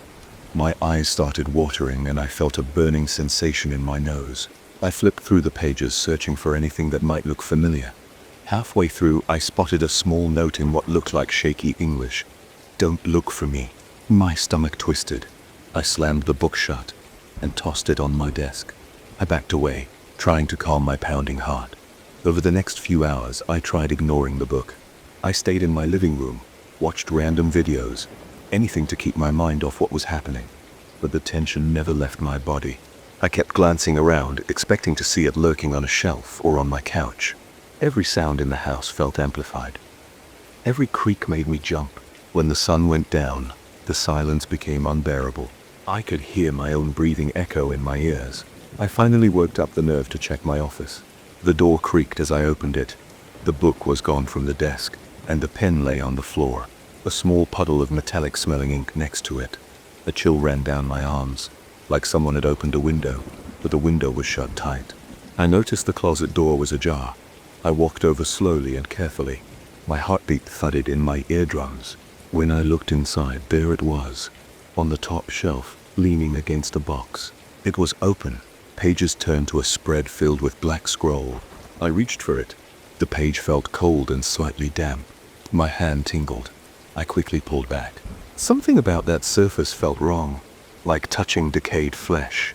I clenched my fists and forced myself to grab it again. I lifted it off the shelf and set it on the floor. I don't know if there's an entity living in this book, or if I'm just imagining everything. All I can tell is that it moves when I'm not looking. It appears in strange places. It writes in itself with no human hand. It makes me feel watched all the time. My head aches constantly, and I can sleep without checking every room. There's a pressure in the air around me, like the house itself is holding its breath. I'm not sure what to do next. Throwing it away didn't work. Burning it didn't work. Locking it up didn't work. I'm stuck with it. Every time I try to get rid of it, it comes back. It leaves symbols, moves on its own, and drags me further into its mystery, and I can't stop thinking about it. I keep waiting for the moment it vanishes for good, but I suspect it won't leave. It feels like it's attached to me now. The more I notice it, the more it responds, and I can't stop noticing it's always there in the back of my mind. I wish I never bought it, but I can't take that back. All I can do is sit here, hearing it shuffle in the next room, flipping its own pages. Sometimes I walk in and find it on the floor, open as if waiting. Sometimes it's on my couch, scribbles all over a new page. I keep telling myself I'll get rid of it, that I'll find a way to destroy it. But I haven't succeeded yet, and every attempt I make seems to fuel it even more. Right now it's in my office. I can hear the faint sound of paper moving like a whisper. If I stand outside the door, I can see the edge of a page turning. I'm scared to go in, and scared to leave it alone. But I can't just sit here forever. My palms are sweating, my stomach is in knots, my heart feels like it's about to burst out of my chest. I have no idea what it wants, but I know it's not done with me, and I have no clue what will happen next. I always thought my apartment was too small and too ordinary to hide anything strange. It's just 4 rooms in a narrow hallway. I don't keep a lot of stuff out in the open, and I usually feel comfortable here. But over the last couple of weeks, something weird has been happening every single night after I shower. It's not just a random noise or a creaky pipe. It's this eerie sound that I can't ignore. An extra footstep behind me, matching every move I make when I'm barefoot on the floor. At first, I thought I was imagining it. Now, I'm not so sure. And the worst part is that I'm starting to see 2 sets of wet footprints on the floor. Mine, and another set that appears right beside them. I live alone on the 2nd floor of a pretty old building. There's an elevator, but it rattles so much that I prefer the stairs. My apartment door opens directly into my living room. The furniture is basic: a small sofa, a coffee table, and a TV stand. A cramped kitchen sits to the left, and a short hallway leads to my bedroom and bathroom. It's not a fancy place, but it's enough for me. I've been here for about a year, and nothing out of the ordinary has ever happened. I usually shower in the evening. It's a habit I picked up, because my work can get me sweaty or covered in dust. I never wear slippers or flip-flops afterward. Instead, I like to walk around barefoot. The tile floor in my living room and hallway feels cool, and I don't mind the slight dampness from my feet. The first time I noticed something strange was about 2 weeks ago. I had just showered and wrapped a towel around my waist. I stepped out of the bathroom and headed to the kitchen to grab a glass of water. As I walked, I heard a soft thump that was out of sync with my steps. I paused and listened, but the apartment was silent. I shrugged and continued to the kitchen. On my way back to the living room, I heard it again. A faint slap against the tile, almost like another barefoot behind me. I froze in place, held my breath, and waited. Nothing. I told myself it was just the sound of water dripping onto the floor from my wet hair, or maybe the squeak of my foot on the tile. I didn't think much of it.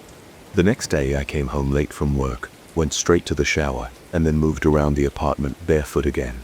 This time, I was more alert. I kept thinking about that extra footstep. I listened carefully while I walked from the bathroom to my bedroom. My feet made a clear tap, tap, tap on the floor, and sure enough, I heard an almost identical tap. A fraction of a second later, I spun around. The hallway was empty. My towel fluttered from my sudden turn. I stared down the hall for a few seconds, hearing nothing but my own pulse. Then, I looked at the floor. I saw 1 set of damp footprints, mine. No second set. I sighed and tried to relax. Over the next few days, the extra footstep became more frequent. Every night after my shower, I'd hear my own steps, and then that second step. It stayed close but never felt right behind me. It was like it kept a small distance, just enough to make me feel someone was there but not close enough to see. I started to get uncomfortable. I'd walk faster to see if the sound would stop, but it didn't. Sometimes I'd run to my bedroom and shut the door, pressing my ear against it. The apartment would go silent. I'd wait, holding my breath until my heart pounded so hard I couldn't stand it anymore. One night I decided to check the living room floor for footprints. I walked in a small circle in front of my couch. I saw my own wet tracks on the tile. Then right next to them, I noticed faint marks almost the same size as my feet, trailing right behind mine. They were shaped like footprints but lighter, as if they were already starting to dry. I crouched down. My heart was racing. I put my hand on the tile near those footprints. The surface felt slightly cool and damp, as if someone else had been standing there seconds ago. I looked around. My apartment was empty. My hand started to shake a bit, and I stood up, trying to slow my breathing. That's when I started to feel tense even before stepping out of the shower. I'd finish rinsing off and pause for a moment, dreading the moment I opened the bathroom door. I'd stand there dripping water onto the mat, holding my towel, trying to work up the nerve to walk out. But I had to get dressed, so I'd push past my fear, open the door, and step into the hallway. Every time the same thing would happen, I'd walk and hear that soft step behind me. I'd look back, see nothing, and move on. But it followed me wherever I went. Kitchen, living room, bedroom, always the same distance, always just out of sight. A few days ago it got worse. I was in the kitchen, making a quick dinner of scrambled eggs and toast. I had showered earlier, and was still barefoot. While I stood at the stove, I heard that slap on the tile. It was closer than usual. I turned around and saw nothing, but right there next to me was a fresh, wet footprint on the floor. It was next to mine, pointed in the same direction as if someone had just walked up to me. I dropped the spatula. My stomach twisted. You could feel adrenaline rushing through my body. My hands were clammy. I took a few steps back and watched as another footprint formed on the tile, right beside the first one, without any visible person to make it. There was no dripping water from the ceiling, or anything else that could cause it. It just appeared. My mouth went dry. I forced myself to grab a paper towel and place it on the footprints. I expected some explanation, maybe a leak or something, but the paper towel just got damp. I threw it in the trash, turned off the stove, and left the kitchen. I didn't even finish cooking. That night I barely slept. Every small creak in the apartment made my muscles tense. I lay in bed and stared at the ceiling. Eventually I dozed off, only to wake up a couple of hours later, feeling like someone was standing right next to my bed. I shot up, hit the lamp on my nightstand, and twisted around to look. No one was there. I was sweating, and my mouth felt like sandpaper.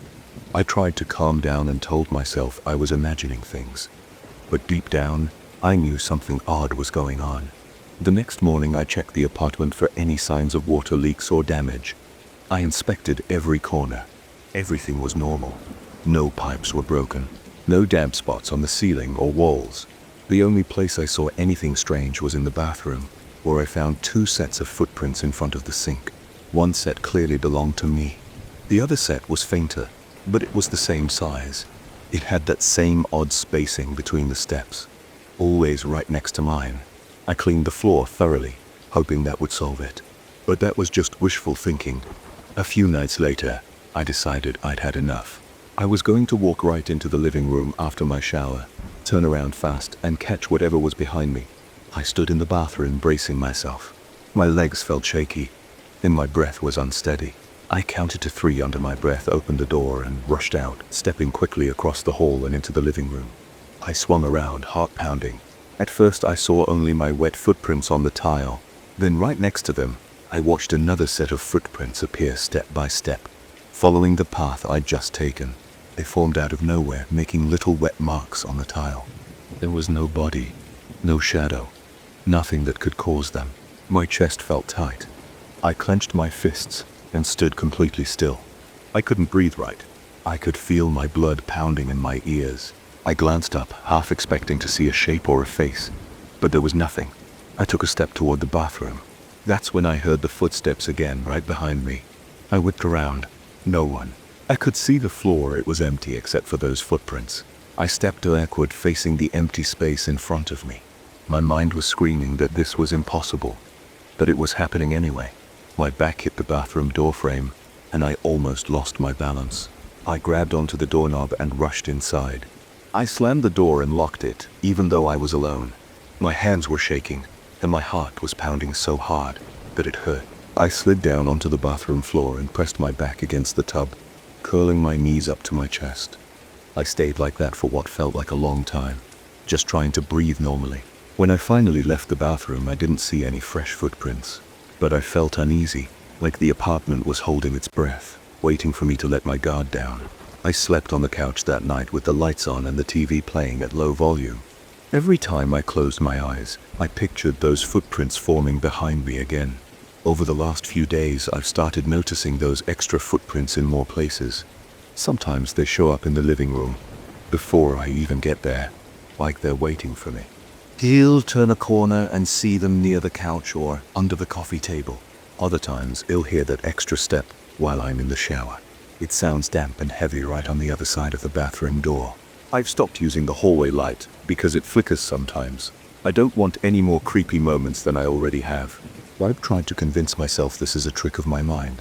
I've looked up stuff online about home repairs, illusions, or even psychological stress.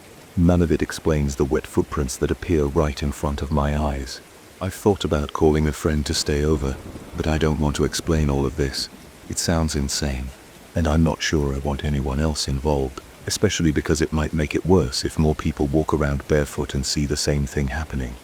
Now, every time I step out of the bathroom, I feel this surge of dread. It's like I'm expecting something to grab me. My nerves are frayed. My appetite is terrible, and I'm not sleeping enough. The footsteps keep getting louder. Last night I swear I heard a slight shuffle like something was brushing against the floor right behind me. When I turned around, I only saw those footprints as usual. I'm starting to think this thing, whatever it is trying to get closer. The footprints appear more often and they seem bolder. Sometimes the second footprints are more soaked, leaving bigger puddles than before. I've started wearing socks around the house, but it doesn't help. The second footprints still show up, and they're still bare, as if mocking my attempts to hide.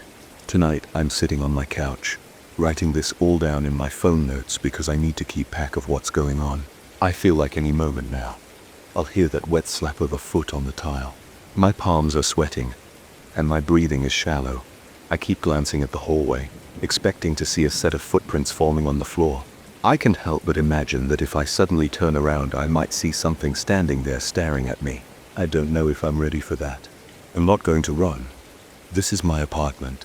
I'm not going to move out just because I'm hearing steps. But I'm lying if I say I'm not terrified. I keep a flashlight by my side now, though. It's not like I can chase footprints away with light, but it makes me feel a little less alone. I can hear the faint drip of my shower head from here. It's just a normal sound, a little drop of water hitting the tub every few seconds. But tonight, it feels menacing. I keep expecting to hear that extra step. My body is tense, my neck is stiff from peering over my shoulder every 5 seconds. In thinking maybe I'll just go look. Maybe if I confront it head on, I'll finally see something. I can keep living like this, jumping at every noise. If I see something, at least I'll know. And if I don't, maybe my mind will calm down. I'm going to stand up, walk into the hallway, and check. Maybe I'll turn around real fast and catch whatever's there. Alright, I'm getting up now. My legs feel weak, but I'm doing it. My heartbeat is loud. I can hear my own breath. I'm at the edge of the hallway.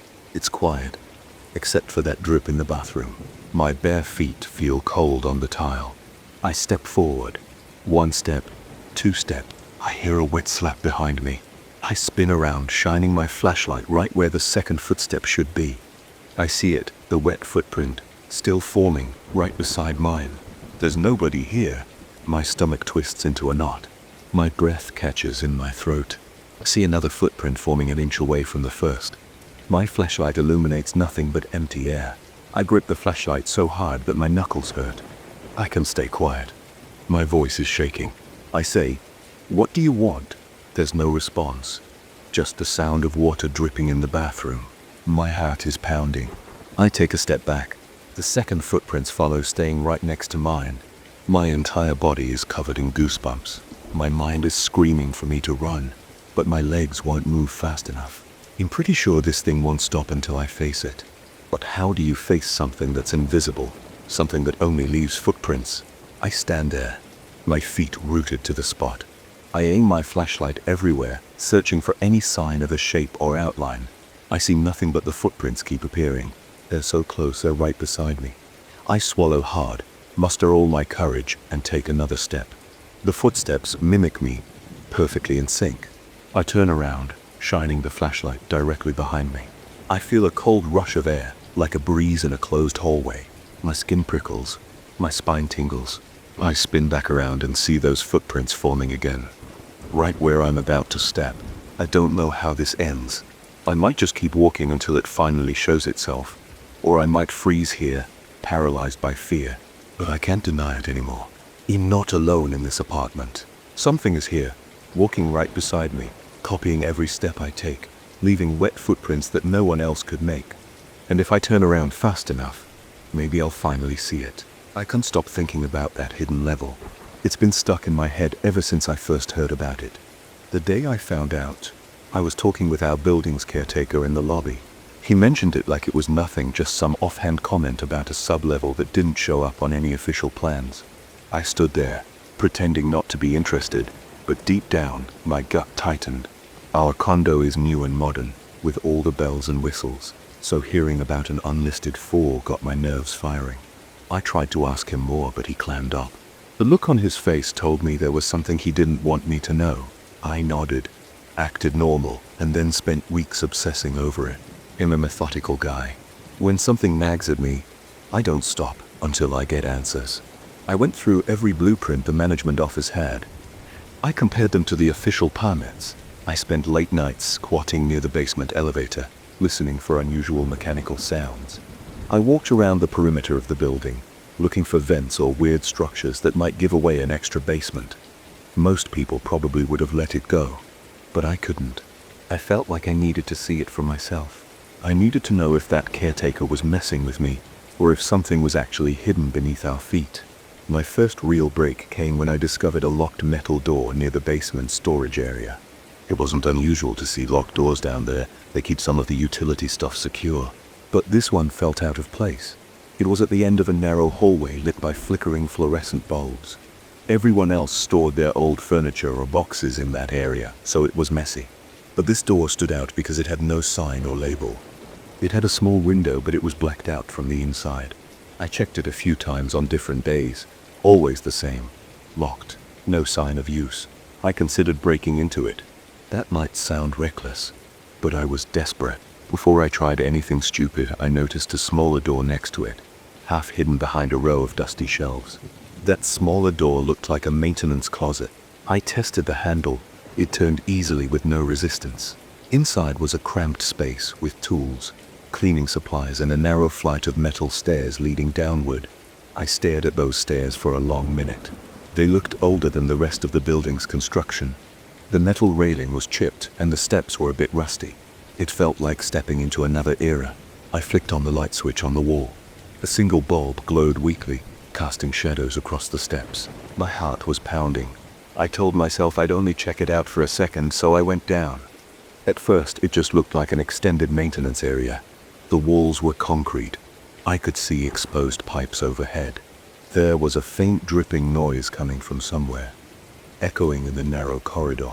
It smelled damp like wet cement and stale air. My footsteps sounded too loud in that cramped space. I kept going until I reached another landing.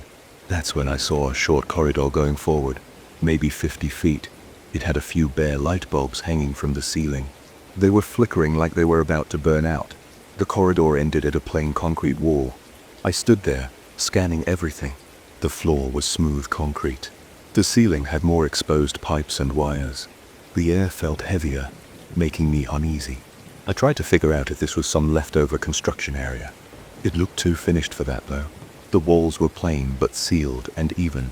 This wasn't just a dirt crawl space. It was intentionally built. A chill ran across my arms. Part of me wanted to turn around and leave, but I had to see what was more. I walked down the corridor, watching the lights flicker overhead. Each step seemed to get louder. My breathing felt too noticeable. About halfway down, I started to sense I wasn't alone. It's not like I heard footsteps or anything. It was more like an electric charge in the air. My spine stiffened and my scalp tingled. I stopped and looked ahead.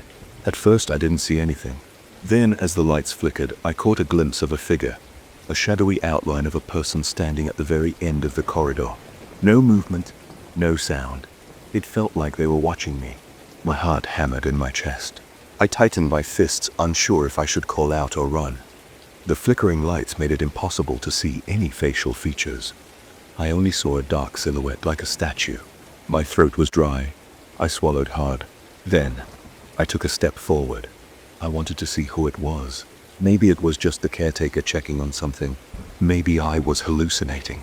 I took another step, and that's when the lights blinked out for half a second. When they came back, the corridor ended in a cement wall and the figure was gone. I stood there stunned. There was nothing at the end of that corridor except a blank wall. I walked all the way up to it, put my hand on its rough surface. It was solid.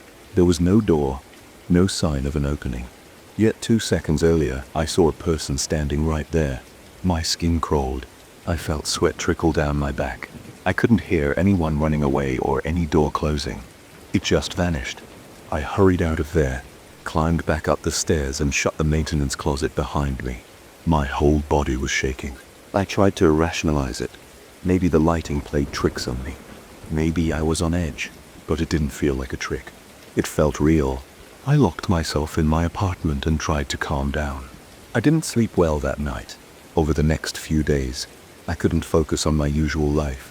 At work, I stared at my computer without doing much. I kept picturing that corridor, those flickering lights, and that solid cement wall. I thought about telling someone, but who would believe me? Even if they did, I wasn't sure I wanted to share it. It felt personal. It was my mystery to solve. The caretaker must have known something. One morning, I cornered him by the entrance when he was finishing his routine cleaning. I tried to keep my tone casual, but my pulse was racing. I mentioned the sub-level again and asked if there was any old construction or sealed-off areas in the building. He gave me a tight smile and said everything was in the official plans. I pressed him a bit more, asking if maybe there was a second sub-basement used for storage. His expression hardened. He said I shouldn't worry about things like that, then walked away. That dismissive attitude only fueled my obsession. I started going down to the basement every night, waiting until most people were asleep. I'd slip into the hallway with the locked metal door and stand there, listening. Sometimes I heard that faint dripping noise again, sometimes not. I checked the maintenance closet door a few times. It was never locked, which was strange. I thought about telling building security, but I had no proof of anything illegal. And that caretaker's reaction told me the staff might not be on my side. After about a week of this, I decided to go back down the stairs. I needed to know if that corridor was still there or if I'd dreamed it up. I came prepared with a small flashlight, a camera on my phone, and gloves. I didn't want to touch anything with bare hands again. My fingers had felt grimy for days after the first visit. I also wore some comfortable shoes in case I had to run. When I opened the maintenance closet, the light was off. The tiny bulb didn't flicker on when I hit the switch. That put me on edge. I clicked my flashlight on, shining it down the metal steps. Nothing looked different, just the same old rusty handrail and the same rough walls. I could smell that stale, damp air again. I moved slowly, trying not to make any noise. The steps creaked once or twice. It felt like I was descending into some closed-off tomb. At the bottom, I turned the corner to see if the corridor was there. It was. The same flickering lights were overhead, except this time they seemed even dimmer. I could see the far wall in the distance, the same rough concrete. I walked forward, my flashlight cutting through the darkness. My heart was thumping against my ribcage, and each breath felt quick and shallow. I reached the middle of the corridor where I had first spotted that figure. I stopped, shining my light around. Everything looked empty. The lights overhead buzzed softly. Then I heard a small scrape. It sounded like someone shifting their foot on the concrete. My whole body tensed and I spun around, shining the flashlight behind me. There was nothing. I stayed still, straining to hear any other sound. My palms were sweaty around the flashlight. Another flicker, and for a second the lights cut out completely. In that moment of darkness, I heard what I swear was breathing. Not my own. It was slow and heavy, very close, like someone was standing right behind me. I whipped around, trying to illuminate the space. Still nothing. My pulse was in my ears. I decided to check the far end of the corridor again. If that wall was still solid, then maybe the caretaker or somebody else was messing with me. I reached the wall, ran my hand over the concrete. It felt damp and cold. No seams, no cracks, just a flat surface. I tried pushing on different spots. Nothing gave way. It was maddening. So I could feel eyes on me, but I couldn't see anyone. I turned to leave, and that's when I saw a shape at the corridor's entrance, near the stairs. It was just standing there, blocking my path. My flashlight beam caught part of a shoulder or arm, but I couldn't make out a face. It moved to the side, then seemed to vanish into the shadows. I felt my heart pounding so hard it was painful. I yelled, "Hey, who's there?" My voice echoed. No answer. I wanted to run, but I was scared of running right into whoever was lurking there. I took slow steps back toward the stairs, keeping my flashlight in front of me. My hands were shaking. Every few seconds the overhead lights flickered, making it harder to stay oriented. When I reached the spot where I'd seen the shape, it was empty. No one was there. I had a hollow sensation in my gut.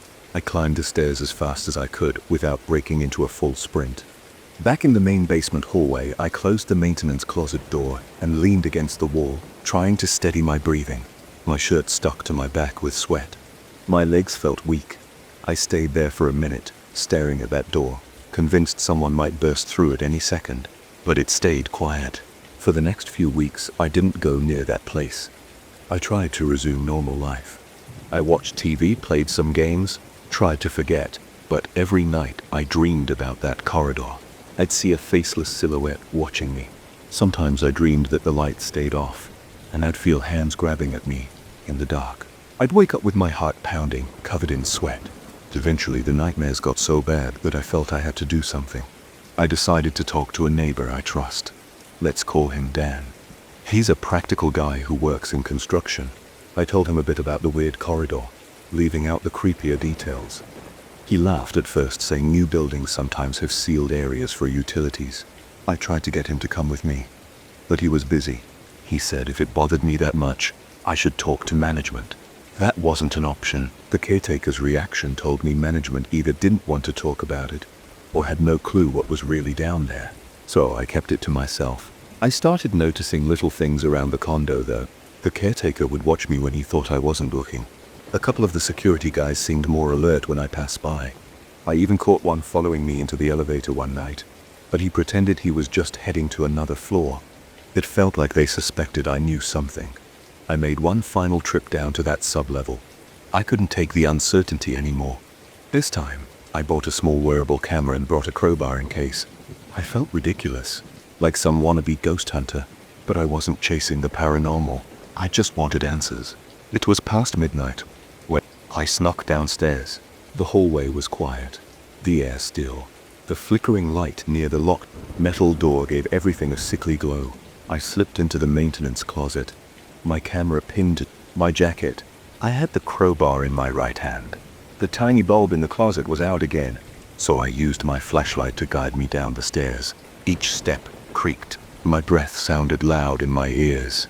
When I reached the corridor, nothing had changed. The same lights flickered overhead.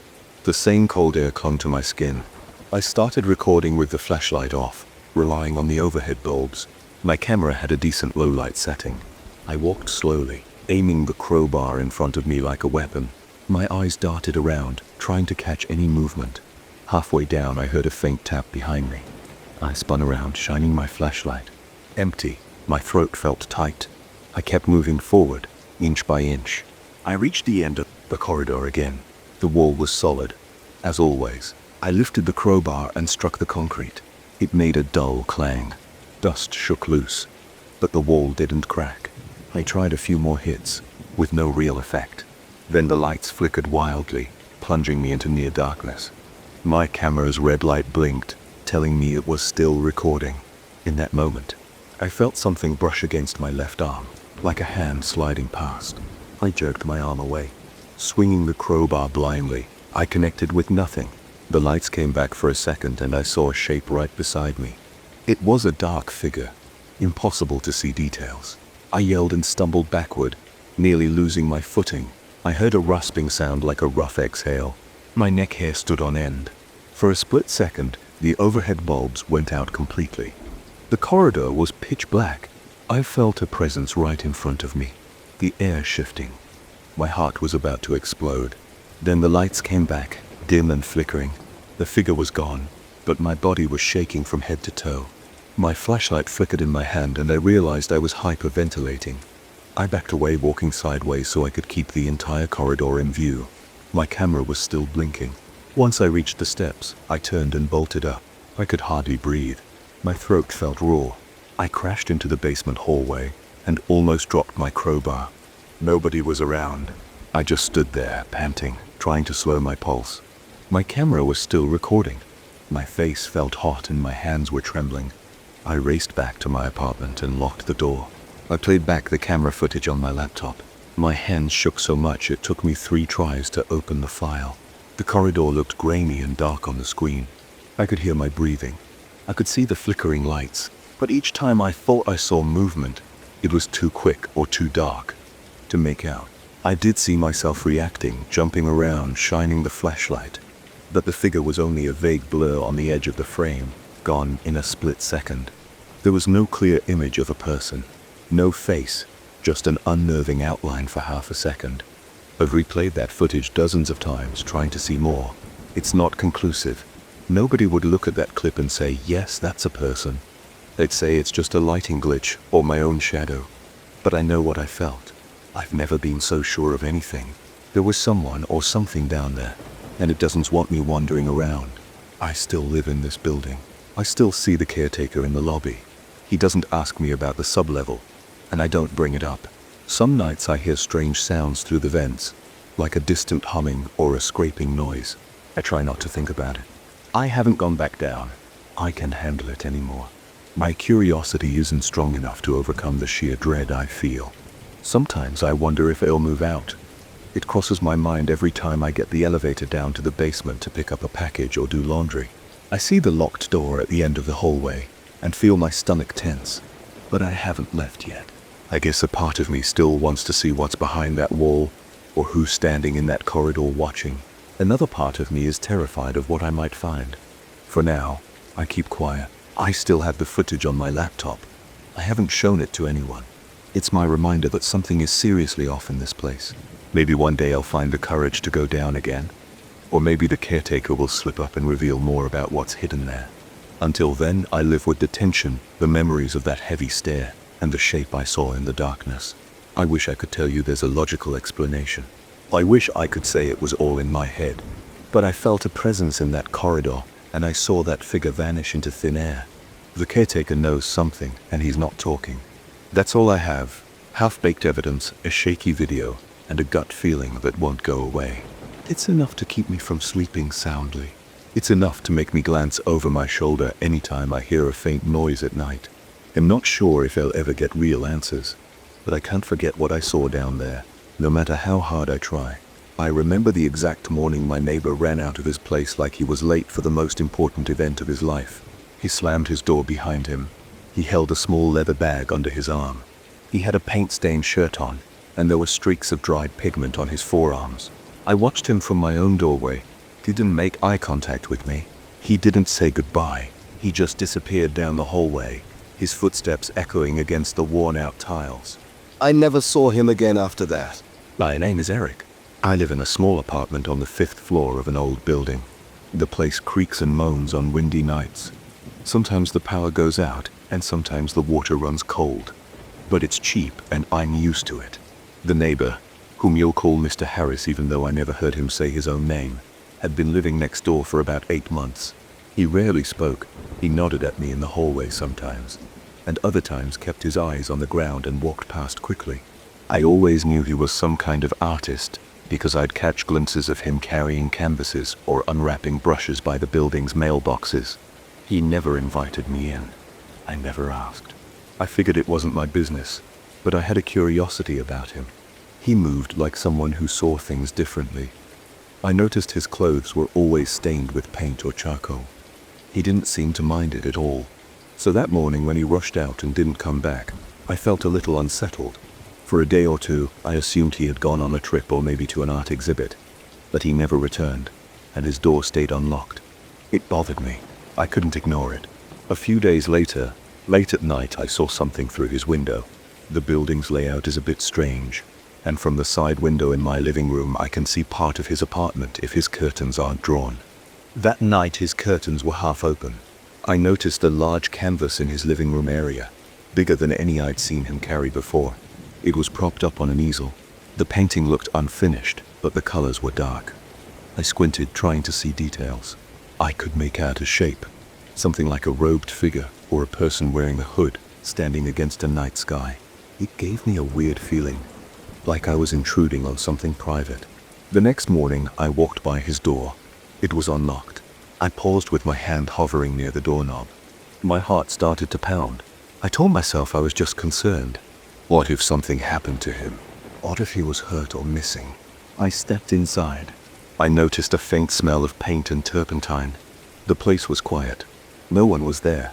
His apartment looked ordinary enough, except for the large studio space in the living room. There were drop cloths spread across the floor, tubes of oil paint, and dirty brushes scattered around. A wooden stand in the corner held a few half-used bottles of linseed oil and a couple of sketchbooks. The big canvas I'd seen through the window was right in front of me now. The painting showed a dark forest scene at night, with a single figure wearing a hooded cloak in the center. The figure stood near a barren tree. It looked almost like it was leaning forward, but there was no face visible, just shadows under that hood. The edges of the canvas were unpainted, and the figure lacked detail in its hands and lower half. The background was mostly shades of deep blue and black. The brushstrokes were thick and uneven, like someone had been working fast or working under pressure. The paint on the palette was still wet. The brushes on the table looked like they'd been dropped there in a hurry. I touched one of them. It was damp with oil paint. I felt uneasy. I wondered why Mr. Harris would leave such a big project unfinished. The painting looked important, as if it were meant to be his grand piece. Yet, he was gone. I looked around for any signs of him. I checked the small kitchen plates and cups sat on the counter, unwashed. The bathroom light was off, and everything looked normal in there. His bedroom door was open, but there wasn't much to see. A bare mattress, a pile of clothes, a single lamp on the floor. Then I returned to the living room and stood in front of the painting again. My pulse was a little high. I heard my own breathing. I didn't like the way the hooded figure seemed to stare at me, even though it didn't have eyes. I reached out and touched the corner of the canvas with my fingertips. The paint was sticky. It left a smudge of deep blue on my skin. I left the apartment and locked it from inside. I felt weird doing that, but I didn't want someone else wandering in. I kept his key from the inside lock, which felt wrong, but I didn't see any other option. I told myself I'd keep it safe until Mr. Harris returned. That night, I made myself a simple dinner and tried to distract myself by watching some old action movie on TV. My thoughts kept drifting to that painting and the hooded figure. I felt a tightness in my chest. I tried to tell myself I was overreacting, but at around midnight, I turned off my lights and got ready for bed. Then I saw a faint glow through my living room window. I stopped moving. I noticed the light coming from Mr. Harris' apartment. It was a soft glow, like a single lamp. I thought maybe he had come back, but that didn't make sense. Why wouldn't he knock on my door? He had no reason to hide from me. I peeked through the window. From my angle of view, I couldn't see the entire living room, only part of it. But I could definitely see the easel. The light source seemed to be in that area. I watched for a minute. My heart started to race again. I heard a faint sound that reminded me of bristles on canvas. It was that soft, rhythmic scrape of a brush against wet paint. I felt sweat on my forehead. I called out once quietly, even though I knew he couldn't hear me through the glass. I felt silly. I waited another minute, but the sound continued. It had a pattern to it. I'd hear a brush stroke, then a pause. Another brush stroke, then another pause. It went on for maybe 2 more minutes, and then the light went out. The next morning, I tried to brush it off as my imagination, but part of me wanted to see if the painting had changed. I used the key ID taken, which I still felt guilty about, and slipped back into his apartment. Everything looked the same at first. I walked up to the easel, and my stomach sank. The figure in the painting had changed. It had more detail around the hood. Traces of shading where the face would be were visible, but it still looked hidden. The tree in the background had more branches now too, as if someone had extended them. I rubbed my eyes. I couldn't believe it. The paint looked fresh. I bent down and smelled it. That strong smell of linseed oil and fresh pigments hit me. There were new streaks of color that I'd swear weren't there the day before. I looked around the apartment. There were no footprints or signs of anyone else coming in. For the next few nights, I kept seeing that same light. All themes, same brush strokes. It happened at random hours. Sometimes it started around 10, sometimes closer to 2 in the morning. Each time I'd feel a rush of adrenaline and freeze in place. My gut would tighten, my skin break into a cold sweat, and I'd stare out my window waiting for the light to vanish. It always did. After a few nights of this, I couldn't sleep well. My eyes would snap open at the slightest noise. My arms felt weak, and my stomach churned whenever I thought about that painting. On the 5th night, I tried to stay awake on purpose, hoping I'd catch whoever was sneaking into Mr. Harris' place. I sat in my living room, with the lights off, staring through the window. Around midnight, the light in Mr. Harris' place flicked on. A faint silhouette moved around. It looked like a person standing at the easel. I couldn't make out distinct features, but it had a shape like a tall figure, leaning over the canvas. Then I heard the brush again. It was steady, like someone was applying careful strokes. My heart was thudding. My palms were sweating. I wanted to rush over there, but I couldn't move. My legs felt anchored. I just watched, feeling trapped in my own fear. After a few minutes, the silhouette paused. It seemed to turn in my direction, though I couldn't see a face. I held my breath. The light went off again, and the figure vanished. The next morning, I forced myself to check the painting. I didn't want to, but I had to know. The door was still locked from the inside. I unlocked it and stepped in. The painting was different again. Now the figure had something like eyes. 2 painted circles of a dull, reflective color that looked bright under the apartment's overhead light. They seemed to watch me when I moved around the room. The details of the cloak looked sharper. I ran my hand over the surface. The paint felt wet in certain spots. I stood there, shaking a bit, trying to piece things together. There was no sign of Mr. Harris. His clothes still lay in the same pile in his bedroom. Nothing else in the apartment looked touched. Only that painting had changed. That's when I realized I wasn't just uncomfortable. I was scared. My chest felt tight and I had trouble swallowing. I left the apartment and locked it again. I tried to go about my day, but I couldn't focus on anything. My thoughts kept jumping back to that canvas, those new brushstrokes, and those eyes. I went to a cafe to clear my head. I stared at my coffee cup, feeling the heat against my palms. People around me chatted, laughed, and went about their business. I felt disconnected. That night, I decided to record everything with my phone. I set up my phone on a tripod near my window, pointing it directly at Mr. Harris' apartment. I sat in the dark, waiting for the light to appear. Around 1 a.m. it happened. The lamp, or whatever it was, flicked on, and I saw a shadowy figure working on the painting. I tried to zoom in with my phone, but the figure's details were blurry. I felt my entire body tense. I had a slow crawling sensation on the back of my neck, like I was being watched. I watched for about 10 minutes. Then the light went out. I rushed to check my phone. I played back the footage, but it was just darkness and a barely visible outline of movement. It looked like a glitch. The figure was too dark. The camera couldn't capture a clear shape. My frustration turned into deeper anxiety. I replayed it multiple times, but I got nothing useful. I told myself I'd go over there right at that moment, but my own fear stopped me. I was sweating, and my breath was shaky. I didn't want to face that thing alone, whatever it was, so I waited until sunrise. When the sun came up, I grabbed the key and headed next door. I stood in front of the painting. My stomach clenched. The hooded figure had become almost lifelike. I could see folds in the cloak. The eyes were more defined, with a faint glimmer that made them look damp or glossy. There were subtle details on the hands now. They were long with fingers slightly curled, though still somewhat blended with the background. The tree behind the figure had more branches and twisted in unnatural angles that made me feel queasy just looking at them. I heard a slight creak from somewhere in the apartment. I spun around, heart pounding. No one was there. I touched the painting. It was wet again. My fingers came away smeared with a dark color, maybe black or a very deep purple. I noticed fresh brushstrokes on the easel frame, like someone had rested their brush against it. I stood there, hearing my pulse in my ears. I decided I had to do something. I couldn't just let this keep happening.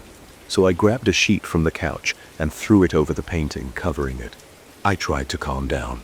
My breath was shallow, and I had to force myself to breathe more slowly. Back in my apartment, I felt a slight relief at first, like covering the painting would stop whatever was going on.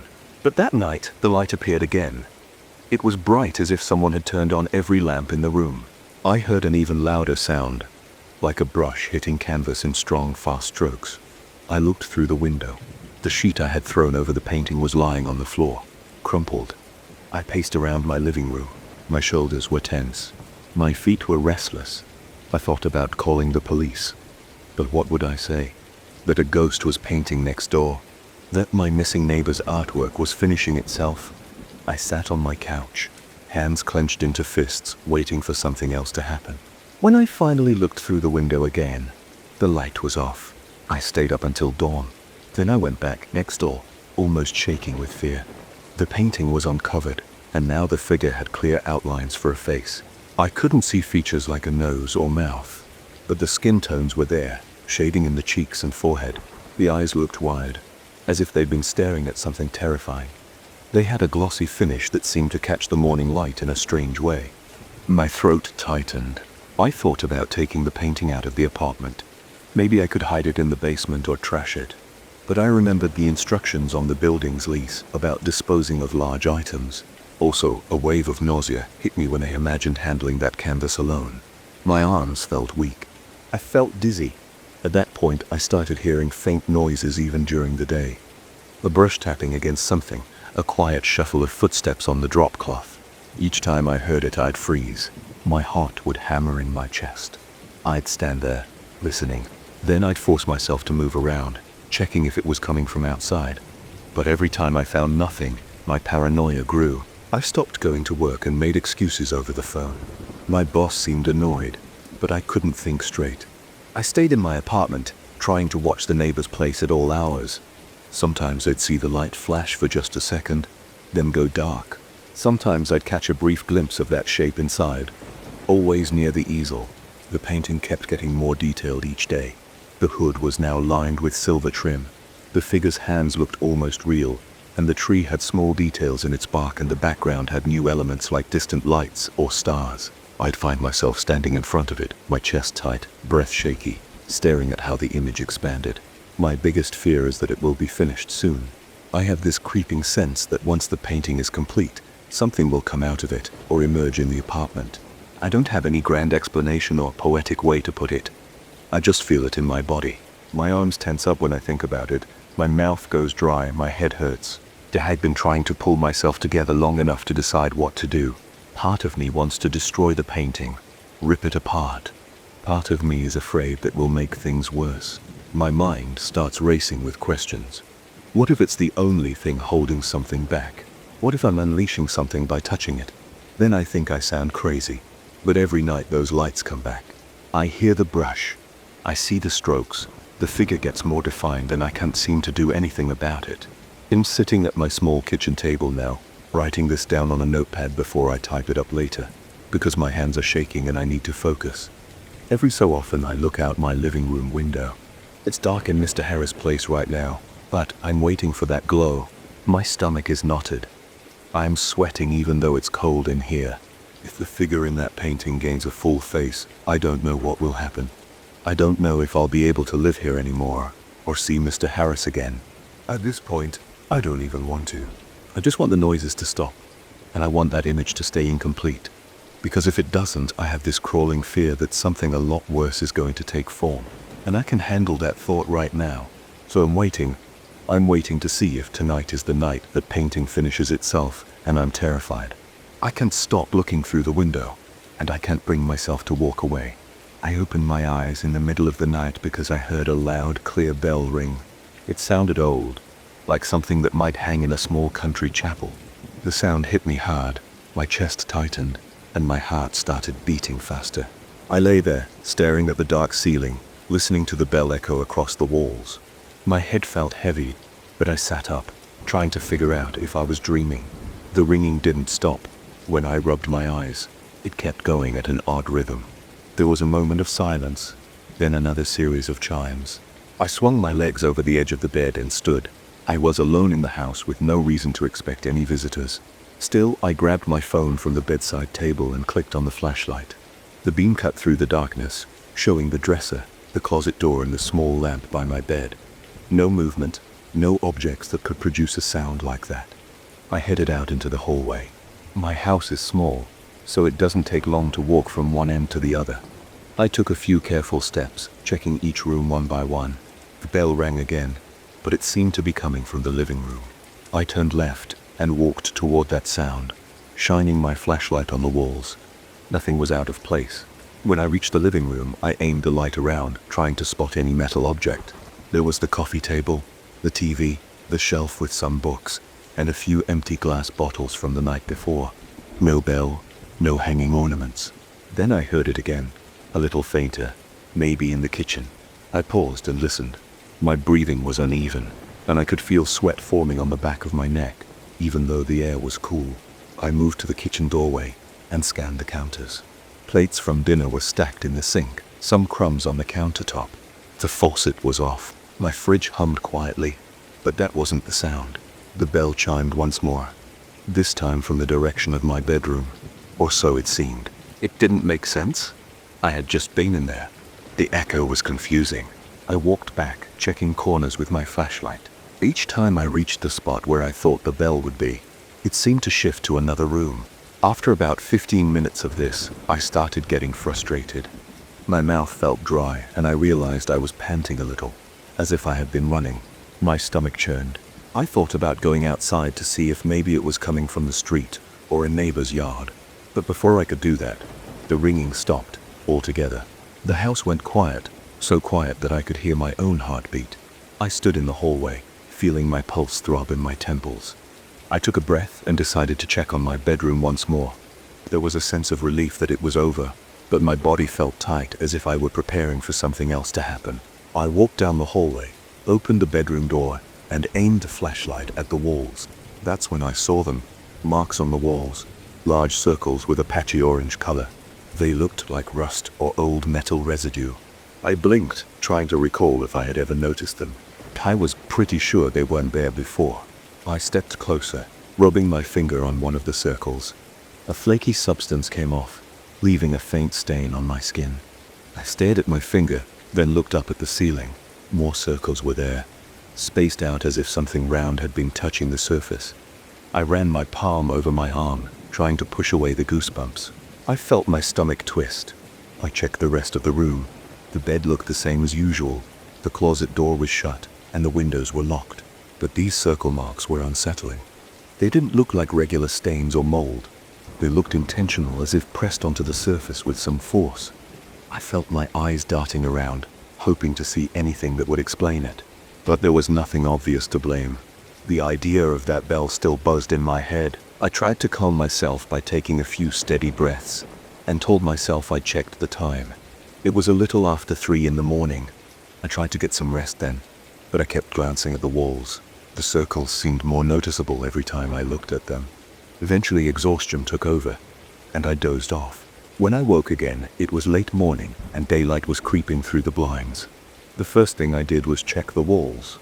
The circles were still there, but in the sunlight they looked less shocking, almost faded. I touched them again, but nothing came off this time. I went about my day in a distracted way, having a quick breakfast, turning on the TV for background noise, and keeping thinking about the sound of that bell. By noon, I felt silly.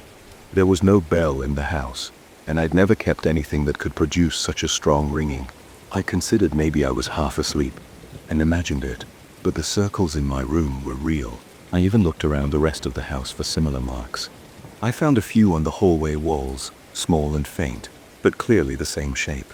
I opened the closets, checked under furniture, and even peeked into the attic. Nothing turned up. That night, I had trouble falling asleep. I stayed up watching TV shows, letting the noise distract me from the memory of the bell.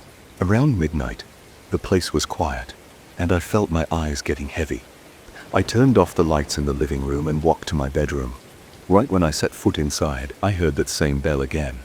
A single sharp ring that sent a jolt through my body. I froze. My heart pounded. I listened, waiting for another ring. It came a few seconds later, echoing in the hallway. I stepped back into the hall, my legs shaky, my hands clenched, but I couldn't see anything. The darkness felt thick. I turned on the hallway light. The bulb buzzed as it lit up. I looked at the walls. More circles appeared scattered across the hallway, bigger than before, darker. The orange-brown color looked fresh like newly exposed rust. I walked up to one circle and placed my hand on it. The surface felt rough. I pulled my hand away and saw rust-colored flakes on my palm. I felt my breath catch in my throat. I wiped my hand on my pants and stepped backward, not sure what to do. The bell rang again, twice, from the living room. I turned my head in that direction, trying to steady my thoughts. I just wanted to know what was causing it. I moved slowly, passing more of those marks on the walls. My shoulders felt tense, and my teeth were clenched so hard it hurt. When I reached the living room, the bell went quiet again. I flicked the switch on the wall and the overhead light revealed something new. Circles on the ceiling, circles near the windows, and even one on the outside of a kitchen cabinet door. They all shared that rusted color, and each was about the same size, roughly the diameter of a small bowl. I crouched by one and squinted at it. The surface looked thin but solid, like someone had pressed a metal ring against the wall. I spent hours awake that night, pacing around, checking every corner. The bell would chime every now and then at random intervals. Sometimes it sounded close, other times distant. Each time it rang, I felt a rush of cold in my chest and a prickle on the back of my neck. I tried to call a friend to ask if they could hear it too, but I got their voicemail. I considered leaving the house, but I was afraid that if I stepped outside, I'd find more of those marks out there, or maybe hear the bell in the street. Eventually the sound stopped around 4 in the morning, and I must have fallen asleep on the living room house, because I woke up to daylight streaming in through the blinds. My neck was stiff, and I felt groggy. The circles were still there, and I hated looking at them. They felt wrong, like a sign of something I couldn't understand. I cleaned up a bit, got dressed, and tried to head to work. On my way out, I paused at the front door, half expecting to hear a bell behind me, but nothing happened, so I locked up and left. Work. I couldn't focus on my tasks. I replayed the events in my head over and over, trying to come up with a reasonable explanation. Maybe it was a weird prank, or some type of resonance from a neighbor's property. The marks, though, I couldn't explain. My boss asked me if I was feeling okay, because I was zoning out and looked pale. I lied and said I was just tired. I avoided details. The last thing I wanted was to sound paranoid in front of my co-workers. I stayed out as late as I could that evening, grabbing dinner and browsing in a bookstore just to avoid going home. But I couldn't stay out forever, so eventually I drove back. The moment I unlocked the front door, I felt tension in my chest again. The house seemed darker than usual. I flipped on every light I could. I glanced around for new circles but didn't see any in the hallway. I crept to my bedroom and turned on the light there. The old circles were still visible, but nothing was new. I exhaled, thinking maybe it had stopped. Then, when I went to the kitchen to grab a glass of water, I heard a single chime from the corner of the room. It wasn't loud, but it made me jump.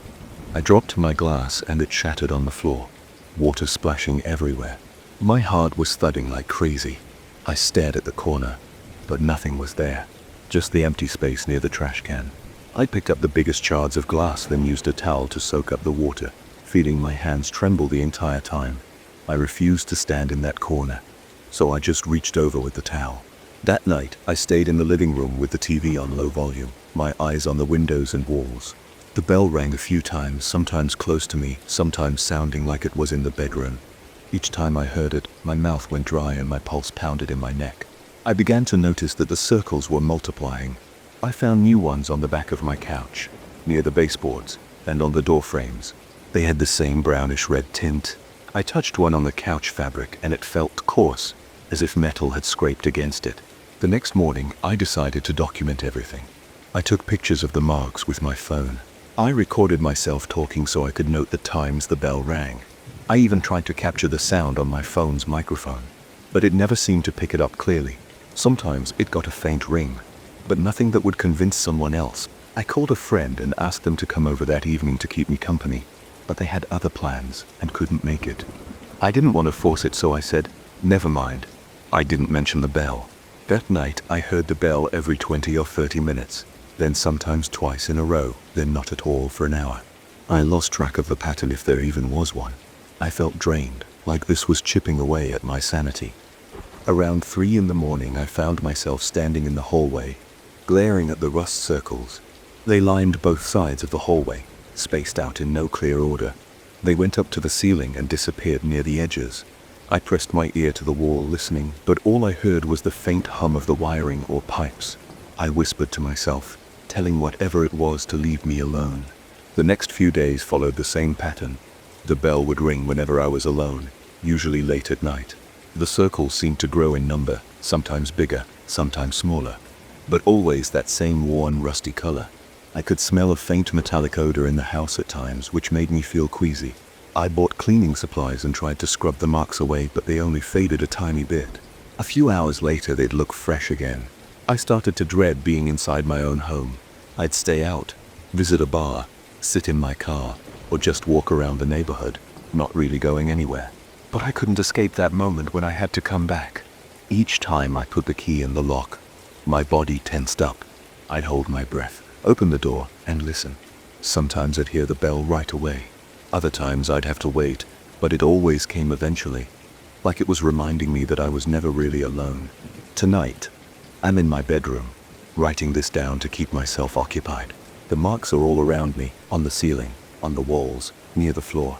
My lamp is on, but it doesn't brighten the place much. The house is silent, except for the faint buzz of electricity. My heart rate is fast, and I can't relax. My back feels stiff. My shoulders ache. I keep looking at the door, expecting the bell to ring outside in the hallway. My phone is next to me, but I'm not sure who to call.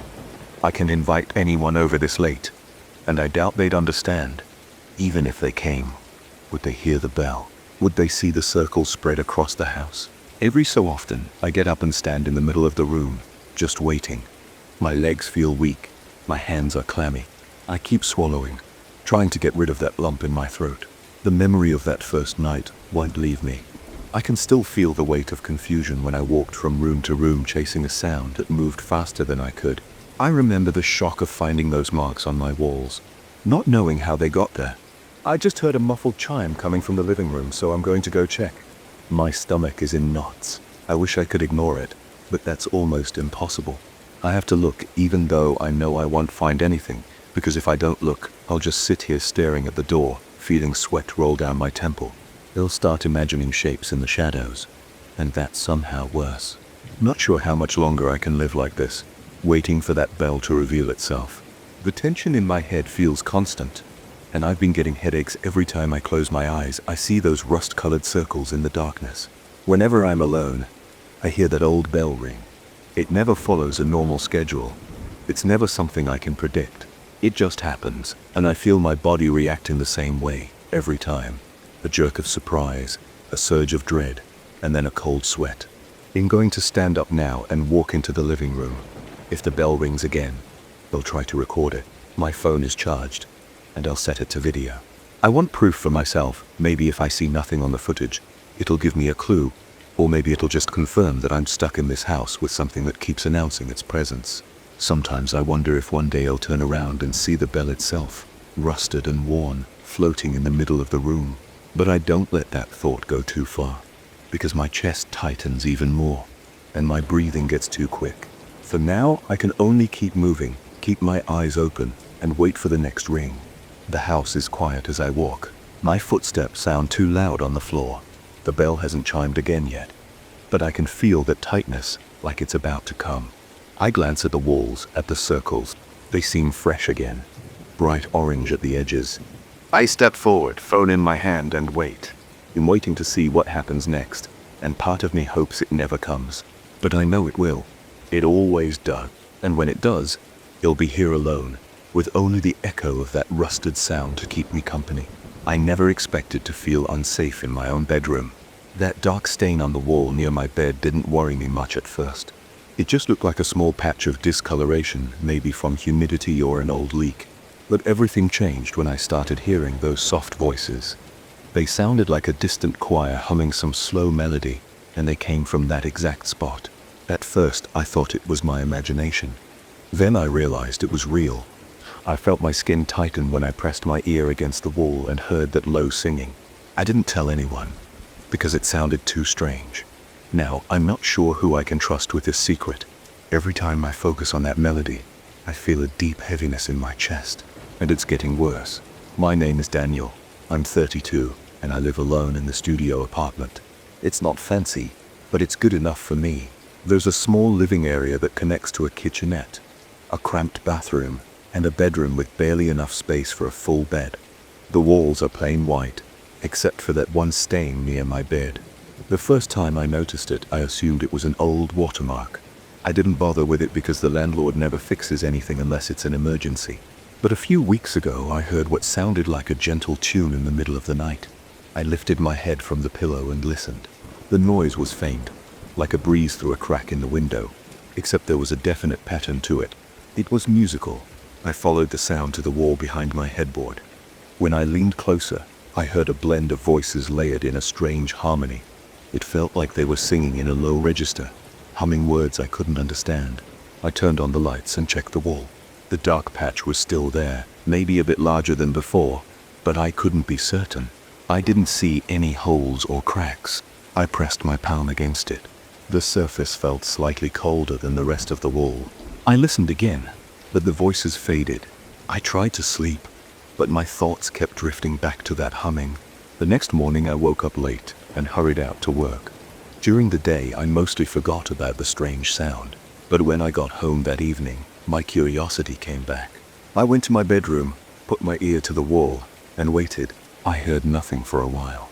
Then just when I started to feel foolish, I caught the faint hum again. It was the same tune as before, a slow, steady melody. The voices were soft, but I could tell there were multiple tones blending together. I decided to record it on my phone. I kept as silent as possible and placed the phone against the wall. When I played back the recording, I barely heard anything. My microphone didn't pick up much, just a low rumble. I replayed it over and over, straining to catch the melody. It was there, but distorted. I plugged in my headphones, turned up the volume, and that helped a little. I heard the layered voices again, but they sounded distant and hollow. I felt a sharp tension in my neck and shoulders. Something about that recording made me uneasy. I tried to ignore it. For the next couple of days, I went about my routine. I work in tech support for a small company, and it's not stressful, but it's repetitive. Often I feel drained by the end of the day, and I just watch TV or read. But the stain kept getting my attention, especially at night.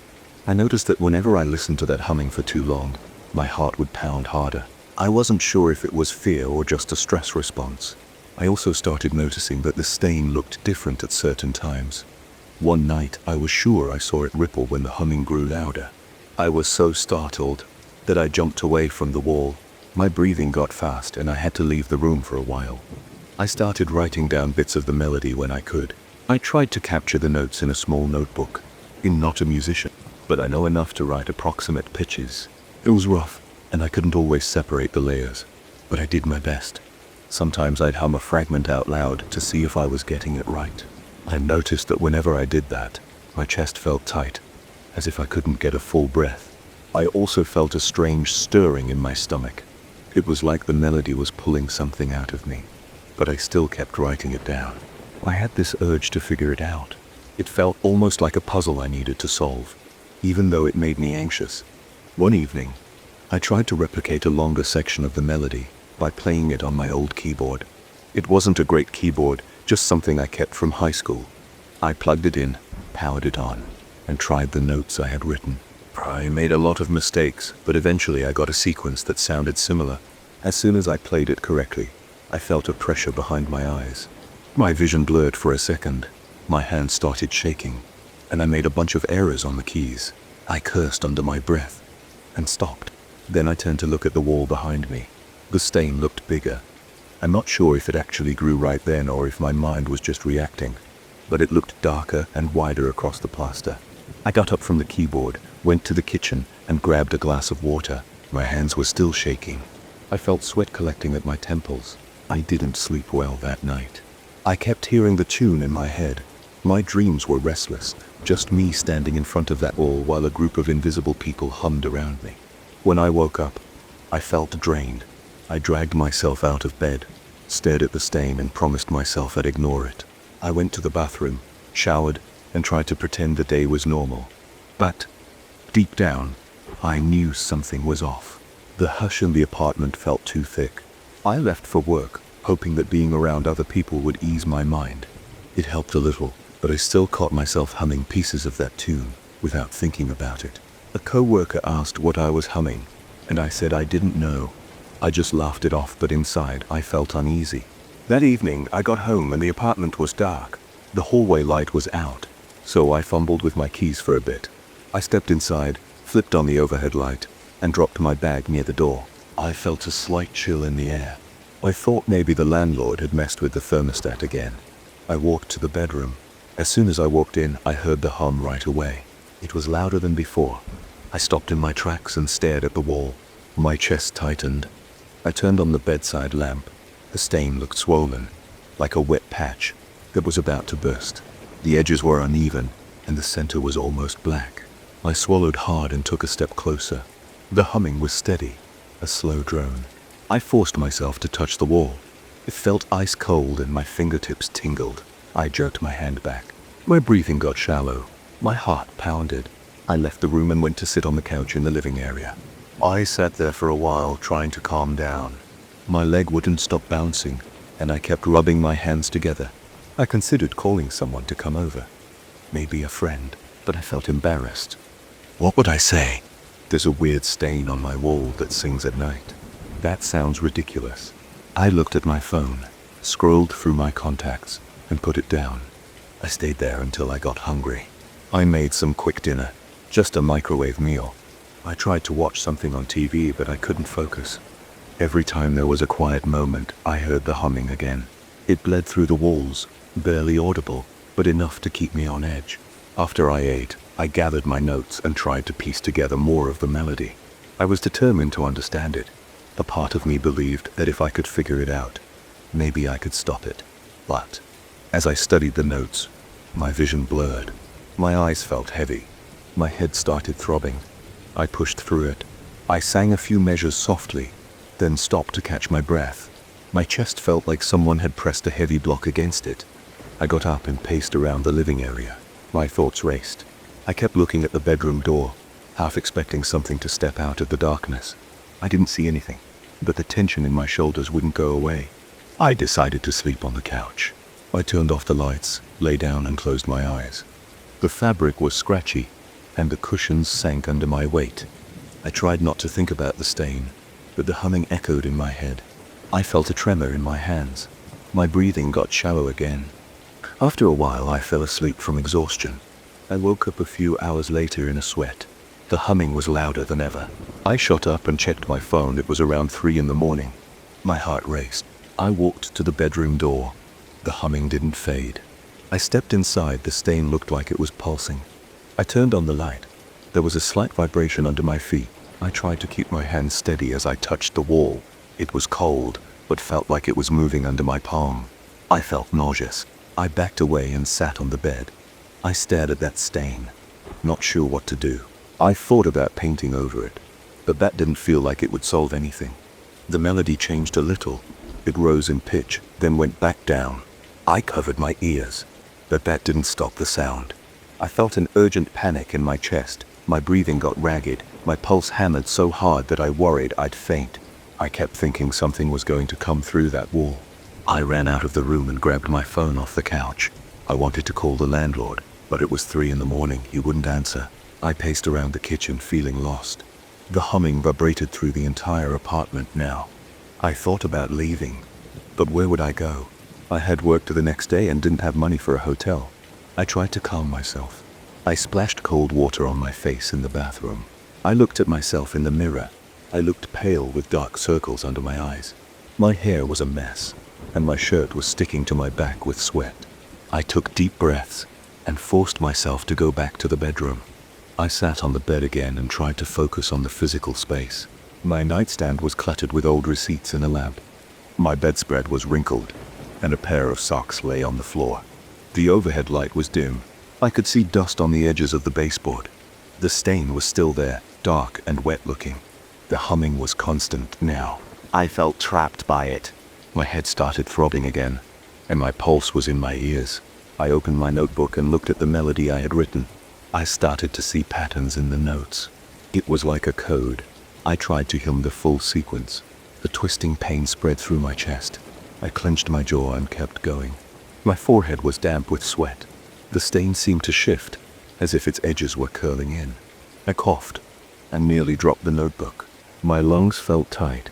I stopped humming and gasped for air. My vision spun. I lay down on the bed for a few minutes. The humming died down slightly but didn't stop fully. My mind raced. I realized that the more of the melody I pieced together, the stronger the stain became. It felt like the apartment itself was reacting to the music. I wiped my forehead with the back of my hand. I felt clammy. I decided I had to stop. I couldn't keep searching for those notes. I couldn't let myself learn the entire song. If I did, I was sure something would force its way out of the wall. The thought of that made my stomach lurch. I rolled onto my side and tried to block out the sound. I think I drifted off to sleep again, because the next thing I knew, my phone alarm was ringing. In the morning, I got up and rushed to take a shower. I felt stiff. My neck hurt. I tried to block out the memory of the night. The bedroom was quiet now. The stain was still there, but it seemed smaller in the daylight. I told myself to go to work and act normal. That's what I did. I worked my shift, tried to concentrate, but my thoughts kept going back to the stain. I dreaded going home, but I had no other place to go. After work, I lingered around the office, checking emails I didn't care about. I ate a sandwich at a nearby cafe. Eventually, I had to leave. When I got home, I stood outside my door for a minute. The hallway light was still out, so I fumbled with my keys again. I walked in and felt that same chill. I flicked on the lights. Everything was quiet. I dropped my bag.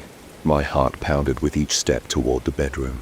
My ears strained for that singing, but I heard nothing. The stain was still on the wall, dark and uneven, but it wasn't humming. I felt relief, but also fear. I wondered if it was just waiting for me to let my guard down. Now I'm sitting here, writing this all down. My hands are shaking slightly. I can't fully relax. I keep glancing at the wall. The stain looks the same, but I can't trust it. I know that humming will come back. I know I can't finish that melody. If I do, I might lose myself. It hurts to admit it, but I'm scared. I can handle a lot of things, but this is different. It's inside these walls.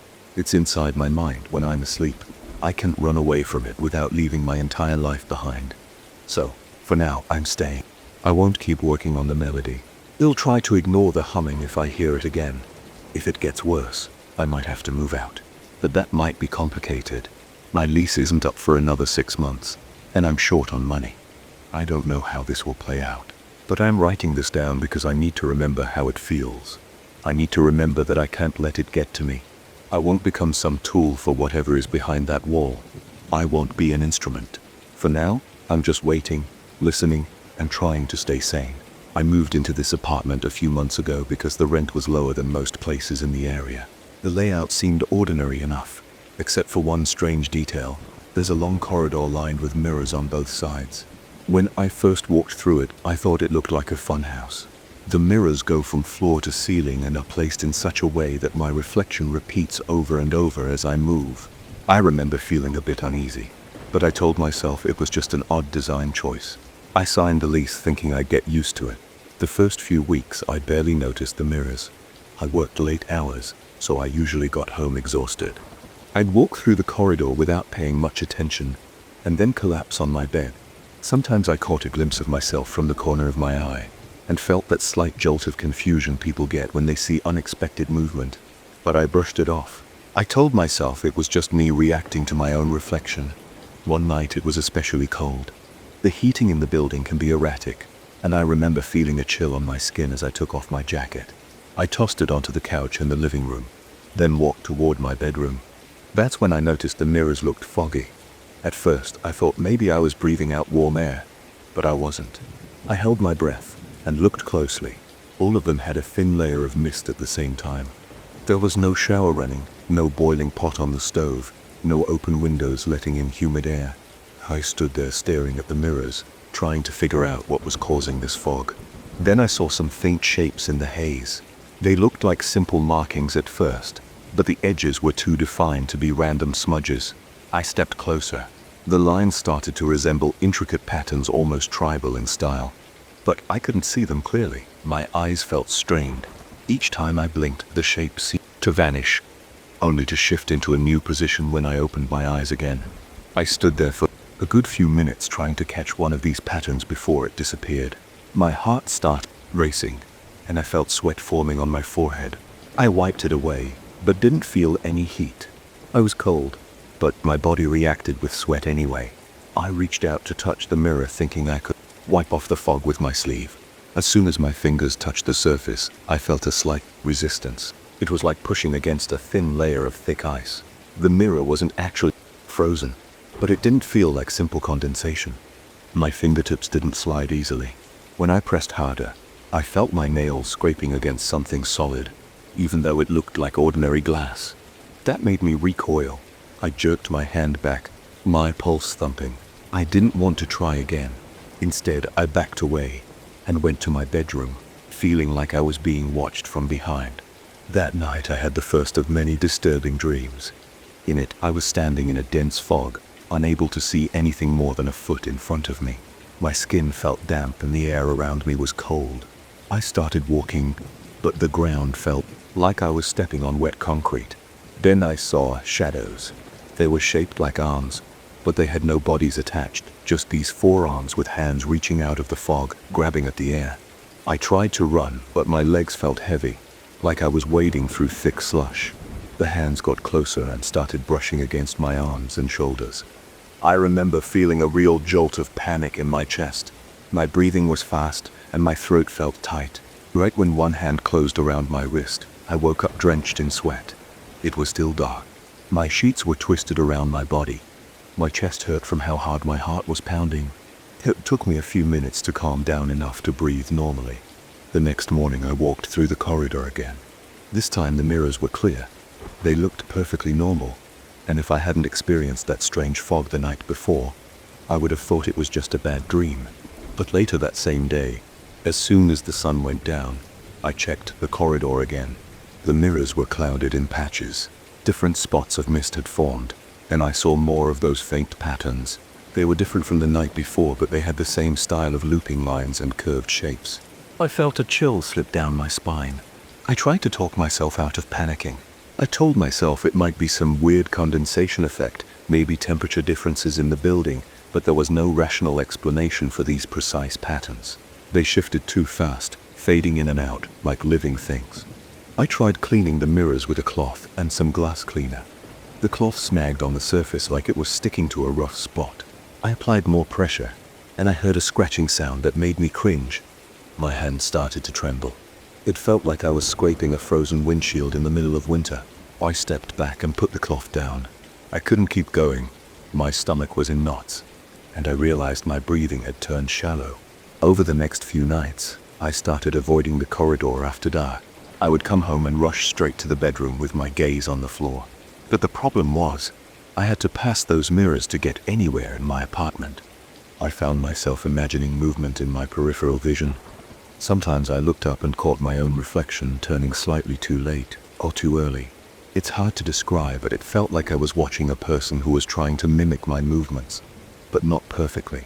My reflection's arm might lift a fraction of a second before mine, or I'd glance toward a mirror on the left, and I'd see my reflection's face still turned forward. Each time it happened, my skin prickled with goosebumps. I started losing sleep.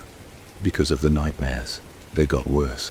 Every dream had that same fog, those hands, and that feeling of being pulled. I'd wake up gasping for air, sometimes yelling. My voice was hoarse in the mornings, and my eyes looked sunken in the bathroom mirror. During the day I considered calling a friend to talk about it, but I felt embarrassed. I didn't know how to explain that my corridor mirrors seemed alive or possessed. I thought about calling the landlord, but I doubted he would believe any of this. He'd probably say I was imagining things or ask if I had a humidity problem. About 2 weeks after this started, I decided to try something different. I went to a local hardware store and bought a small handheld steamer. My plan was to test if direct steam would make any difference or reveal something about the patterns. I waited until nightfall. Around 11 p.m., I turned off all the lights in the corridor, leaving only a faint glow from the living room lamp. The mirrors had that usual patchy fog. My hands shook as I plugged in the steamer. The hallway was silent, except for the low hum of the appliance heating up. I approached the nearest mirror and held the nozzle close to the glass. Steam billowed out, adding another layer of mist. At first I couldn't see anything unusual, but after a few seconds I noticed tiny cracks or lines forming in the original fog. They spread out in a branching pattern. My heart started thumping, because it looked like these lines were moving under the surface of the mirror. I jerked the steamer away, stumbled back, and fell onto the floor. I knocked over a small table behind me, sending a lamp crashing to the ground. The bulb shattered, and the hallway went dark. I scrambled for the light switch, my hands fumbling. When I finally switched it on, the corridor was bright again and the mirror looked almost normal, just a bit steamed up, but those lines were gone. I picked myself up, feeling a rush of adrenaline pumping through my veins. My shoulders were stiff, and my teeth were clenched. At that point, I started thinking about moving out, but I had put down a security deposit, and I didn't have the funds to break the lease without serious financial strain. I thought maybe I could just ignore it. I told myself that if I stayed away from the mirrors after dark, maybe I could pretend nothing was wrong. But the dreams didn't stop, and I still had to pass that corridor every day. 2 nights ago, I tried sleeping on the couch in the living room instead of my bedroom. I hoped that avoiding the corridor might give me some peace. Around 2 a.m., I woke up to a faint sound, like a low scraping or scratching coming from the hallway. My body tensed up, and I felt my skin turning clammy. I sat up and stared at the corridor entrance. It was dark, but I could see a slight sheen on the mirrors from the dim streetlight filtering through my window. My heart pounded in my ears. I didn't want to go in there, but I couldn't ignore that noise.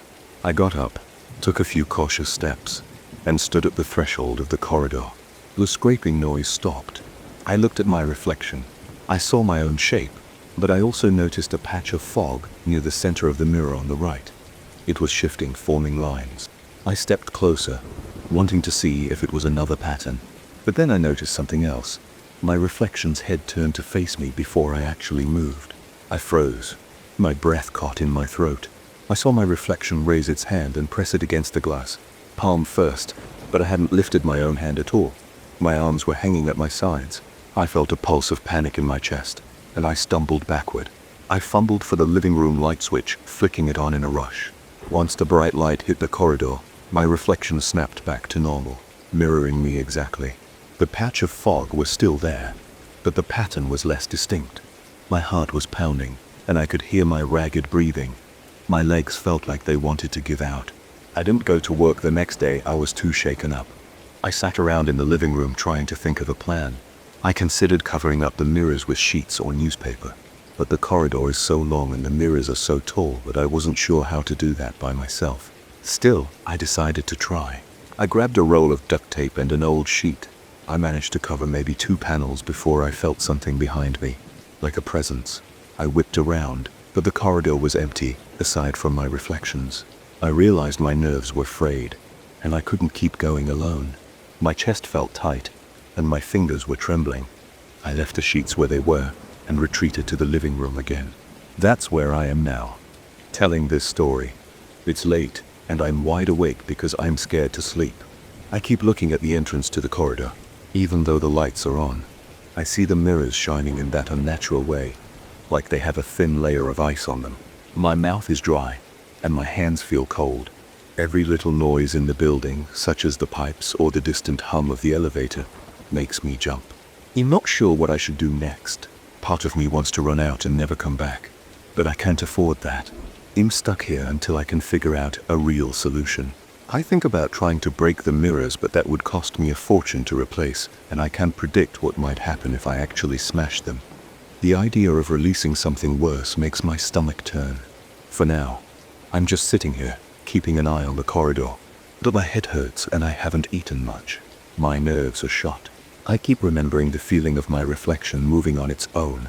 That moment is burned into my mind, and I can't shake the image of its hand pressing against the glass while mine stayed down at my side.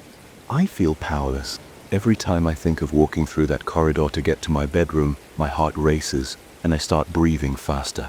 I don't know if this will get worse or if it will just keep repeating each night.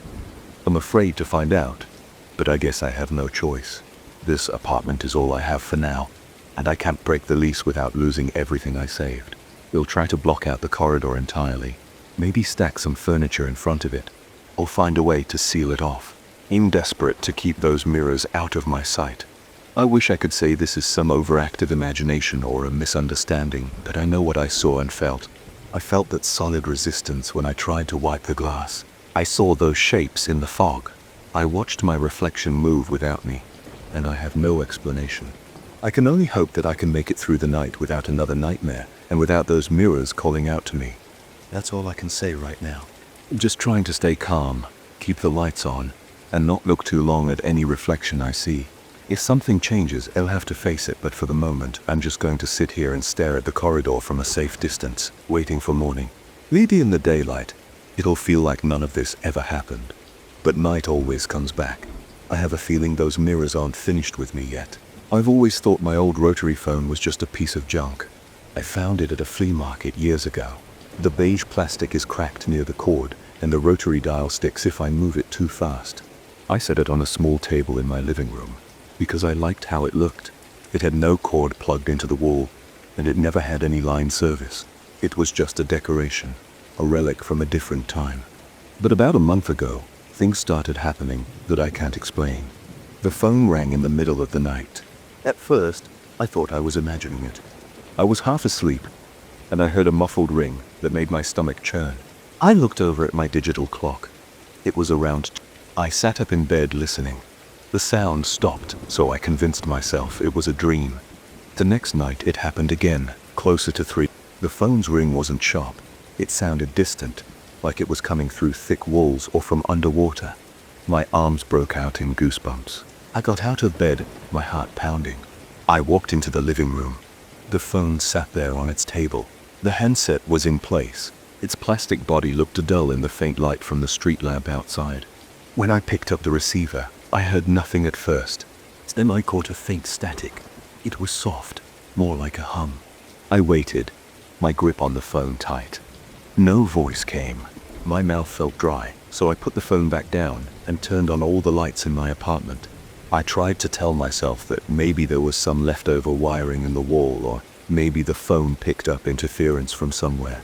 But a few days later, the phone started ringing at exactly the same time every night.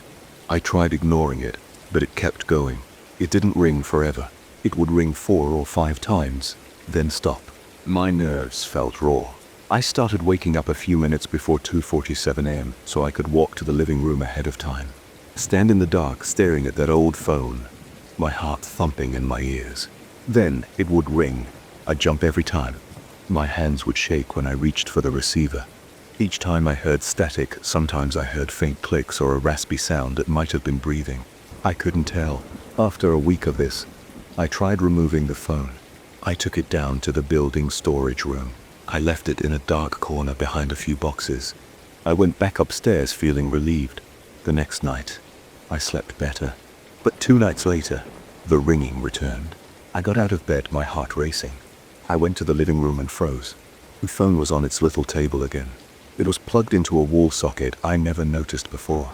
The cord ran along the floor, and the end of the cord seemed to vanish behind the baseboard. I didn't understand how it got there. I knew I had carried it downstairs. My hands were shaking. I reached down, pulled the cord out of the wall, and lifted the phone. It felt cold. I put it in my closet behind a pile of old coats. I even locked the closet door. That night, the phone rang again at 2. I stepped into the living room, and I saw the phone back on the table. The closet door was still locked, but the phone was out. I yanked the receiver off the cradle. Static roared in my ear. Then it faded into small crackles. My name came through repeatedly in a low, scratchy tone. It was my name, over and over. I dropped the receiver. My knees felt weak. I ran back to my bedroom and shut the door. I didn't sleep at all that night. In the morning, I forced myself to check the living room. The phone was there, same as before, but the cord was back out of the wall. It was just sitting on the table, silent. I wanted to throw it away, but I felt something pull me back. I was afraid, but I also felt compelled to keep it. I didn't feel possessed. I just felt drawn to it. I told myself it was a weird fixation. Maybe I wanted an explanation for something that made no sense. I set my alarm for 2:45 a.m., so I'd be ready. It became a routine. I'd wake up, wait by the phone, and pick it up on the first ring. Each time I only heard static, faint whispers or clicks. Sometimes I'd wait for a voice or a phrase. Sometimes I'd say, "Who is this?" or "What do you want?" But I never got a straight answer. There was a night when I heard breathing, slow and labored. I could hear my own breath, shaky with nerves. My heart pounded so hard that I felt it in my temples. I asked, "Hello, can you hear me?" The only response was a soft whisper that I couldn't understand. I tried focusing on the sound, but it was too murky. I hung up and stared at the phone. My palms were sweaty and my mind was racing. I started losing sleep. I found myself nodding off at work. My boss asked if I was okay, and I made up some story about insomnia. I didn't tell anybody what was happening at home because it sounded ridiculous. I knew nobody would believe me. My friends might have joked about ghosts or curses, but I wasn't laughing. I felt uneasy all the time. My apartment seemed darker, even during the day. I'd glance at the phone and worry about that upcoming night. I became short-tempered and restless. My coworkers noticed, but I brushed it off. After another week of this, I tried calling a phone company. I asked if there was any chance a disconnected phone could ring because of stray signals. The guy on the phone said he'd never heard of that happening. He suggested it might be picking up radio frequencies, but that wouldn't explain the static or whispers. He basically told me to toss the phone in the trash. I hung up, frustrated. I almost did it. I picked up the phone, walked toward my door, and then hesitated. I felt a tightness in my chest. I put the phone back on the table. I didn't understand why I couldn't get rid of it. Something in my mind told me I needed to answer tonight's call. That evening, I tried to stay calm. I had a small dinner, watched some TV, and tried not to fixate on the clock. I did push-ups in my living room to burn off nervous energy. I couldn't stop glancing at that phone though. I felt tense. My muscles were tense. Eventually, I got into bed around midnight, but I couldn't sleep. I stared at the ceiling, waiting for... When my clock turned 2:46 a.m., I got up. My heartbeat sped up. I walked to the living room and stood next to the phone. Right on time. It rang 4 muffled rings. I lifted the receiver on the first ring. Static hissed, then fell quiet. I said, "I'm here. I can hear you." I heard a faint whisper. It sounded like my name again. My forehead felt damp with sweat. I forced myself to speak, then listening. "What do you want?" The static crackled louder. It rose and fell in waves, almost like it was trying to form words. I stood there for a full minute, clutching the handset. My entire body felt tense. Finally, a single word broke through, but it was garbled. I couldn't make it out. Then the line went dead. I stayed up the rest of the night staring at the phone. The next day, I disconnected every electronic in my apartment. I went around unplugging my TV, my stereo, my lamps. The phone stayed silent during the daytime, but I wanted to remove any chance of interference. I even checked the walls for hidden jacks or cables. I found nothing. The night came and I followed the same routine. Sure enough, the phone rang at 2. I snatched it off the cradle, holding my breath. The static was harsher this time, stinging my ear. I heard a faint mumbling. I said, "I can't hear you." "Speak clearer." My voice shook. For a brief second, the static cleared, and I heard my name again, repeated over and over in a slow chant. My chest felt tight, and my hands started trembling. I almost threw the receiver across the room. Instead, I hung up and stared at the phone, panting. My mind was buzzing with confusion. I felt terrified, but also drawn in. I wanted to know what it meant. I started sleeping on the couch in the living room so I wouldn't miss the ring. I kept a small notebook on the coffee table, hoping to write down any words or phrases I caught. But most nights, it was just static and whispers. Sometimes I heard a raspy laugh or a cough. Sometimes I heard a few syllables that sounded like part of my name, but then it faded. I wrote down random letters that I thought I heard. R, N, S. But none of it made sense. My apartment turned into a mess. I had coffee cups everywhere because I was always on edge, always tired. I barely ate. I'd snack on something quick, then wait for the next night. My routine started revolving around that phone call. I stopped seeing friends, canceled plans, and ignored texts. I wanted answers. I felt like I was chasing some final bit of knowledge that was just out of reach. My reflection in the bathroom mirror looked pale, with dark circles under my eyes. My clothes were wrinkled, I felt jumpy at every little noise. The hum of my fridge made me twitch, and the creak of the floorboards made my heart pound. One night, I tried to speak more forcefully to whoever was on the other side. When the phone rang, I answered and said, "Stop calling me. Leave me alone." My voice cracked a bit, but I tried to sound angry. The static rose in intensity like a growl. It built up, then abruptly cut out. The line went silent. I hung up feeling a rush of victory, though I thought I'd scared it away. But the phone rang again a few seconds later, louder this time. I picked it up and hissed, "What do you want from me?" Static blasted my ear, so loud that I winced.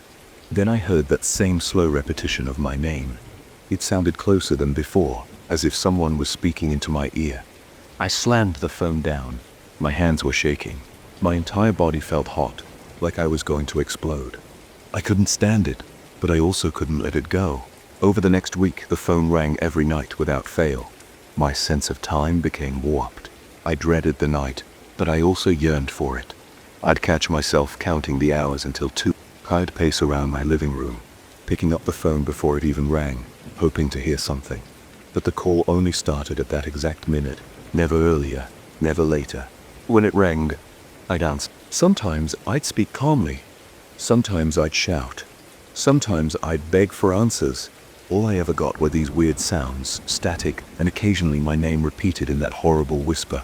After each call, I'd feel spent and scared, but I couldn't stop. I wanted a breakthrough. I wanted it to speak in full sentences. I wanted to know what was happening to me. I even tried recording the calls on my phone's voice recorder. I set it next to the rotary phone and let it run during the call. The next day, I played the recording back, but all I heard was faint static. No voice, no mention of my name. Even the ring itself didn't come through on the recording. It was as if it never happened. That made me feel isolated. I had no proof. Nobody else had heard it. I was alone with this nightly horror show.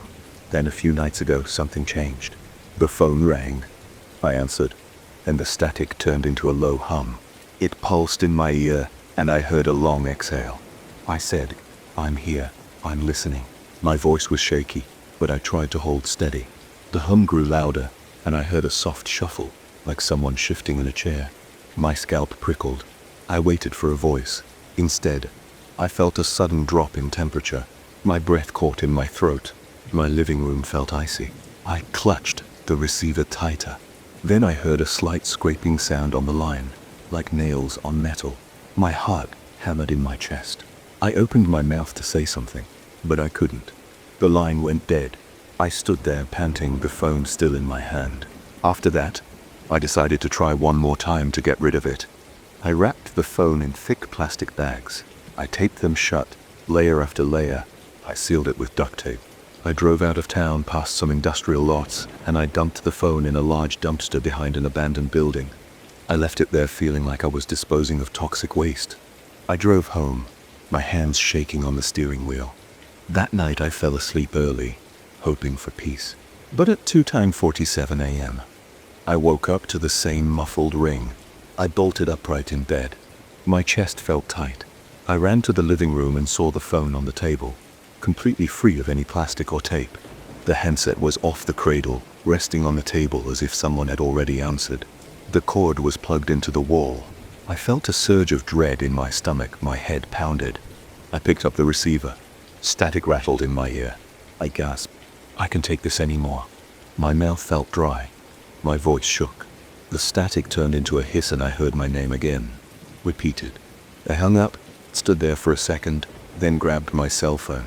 I don't even know who I meant to call. Maybe the police, maybe a friend. But I realized I had no way to explain this. I put my phone down and just stared at that cursed rotary phone. Now, I'm stuck. I keep waiting for two. I know it's coming every single night. I feel like I'm on the edge of some strange discovery. But I also feel like I'm losing control. My heart races when I think about the next call. My apartment feels smaller.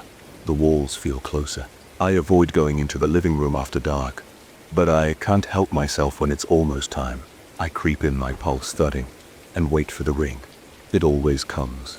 I always answer. I don't know how to stop this. I can't explain it. And each night, the static gets clearer. The whispers get bolder. Sometimes I swear I can hear my name echoing in my own ears, even after I hang up. I don't know what will happen if I ignore the phone, or what will happen if I keep answering.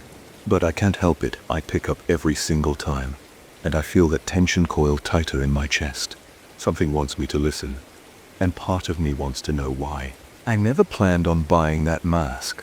I was just browsing through an antiques fair on a weekend when my eyes locked onto its red and black patterns. I felt a jolt run through my body the second I saw it. I shrugged off the feeling at first. I assumed it was just surprise at the bold colors and strange carvings. I didn't think much about it until I was already reaching for my wallet. I had no real reason to buy something like that, but I did. The vendor handed it to me with a grin that made me uneasy. The deal was done in under a minute.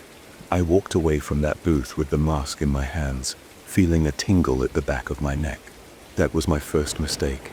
When I got home, I decided to hang the mask in my living room. I don't know why I picked that spot. It's right across from the couch, so it's impossible to ignore. I remember the first time I put it up. I held it against the wall, hammered a small nail, and hooked it there. It seemed to stare at me the moment it was in place. I stood back, took a breath, and felt a strange tightness in my chest. The mask wasn't large, but its colors stood out against the beige wall. The red looked wet under the soft light of the room lamp, and the black stripes had a dull shine, like old tar. I tried to dismiss the weird tension in my shoulders. I thought maybe I was just tired or stressed.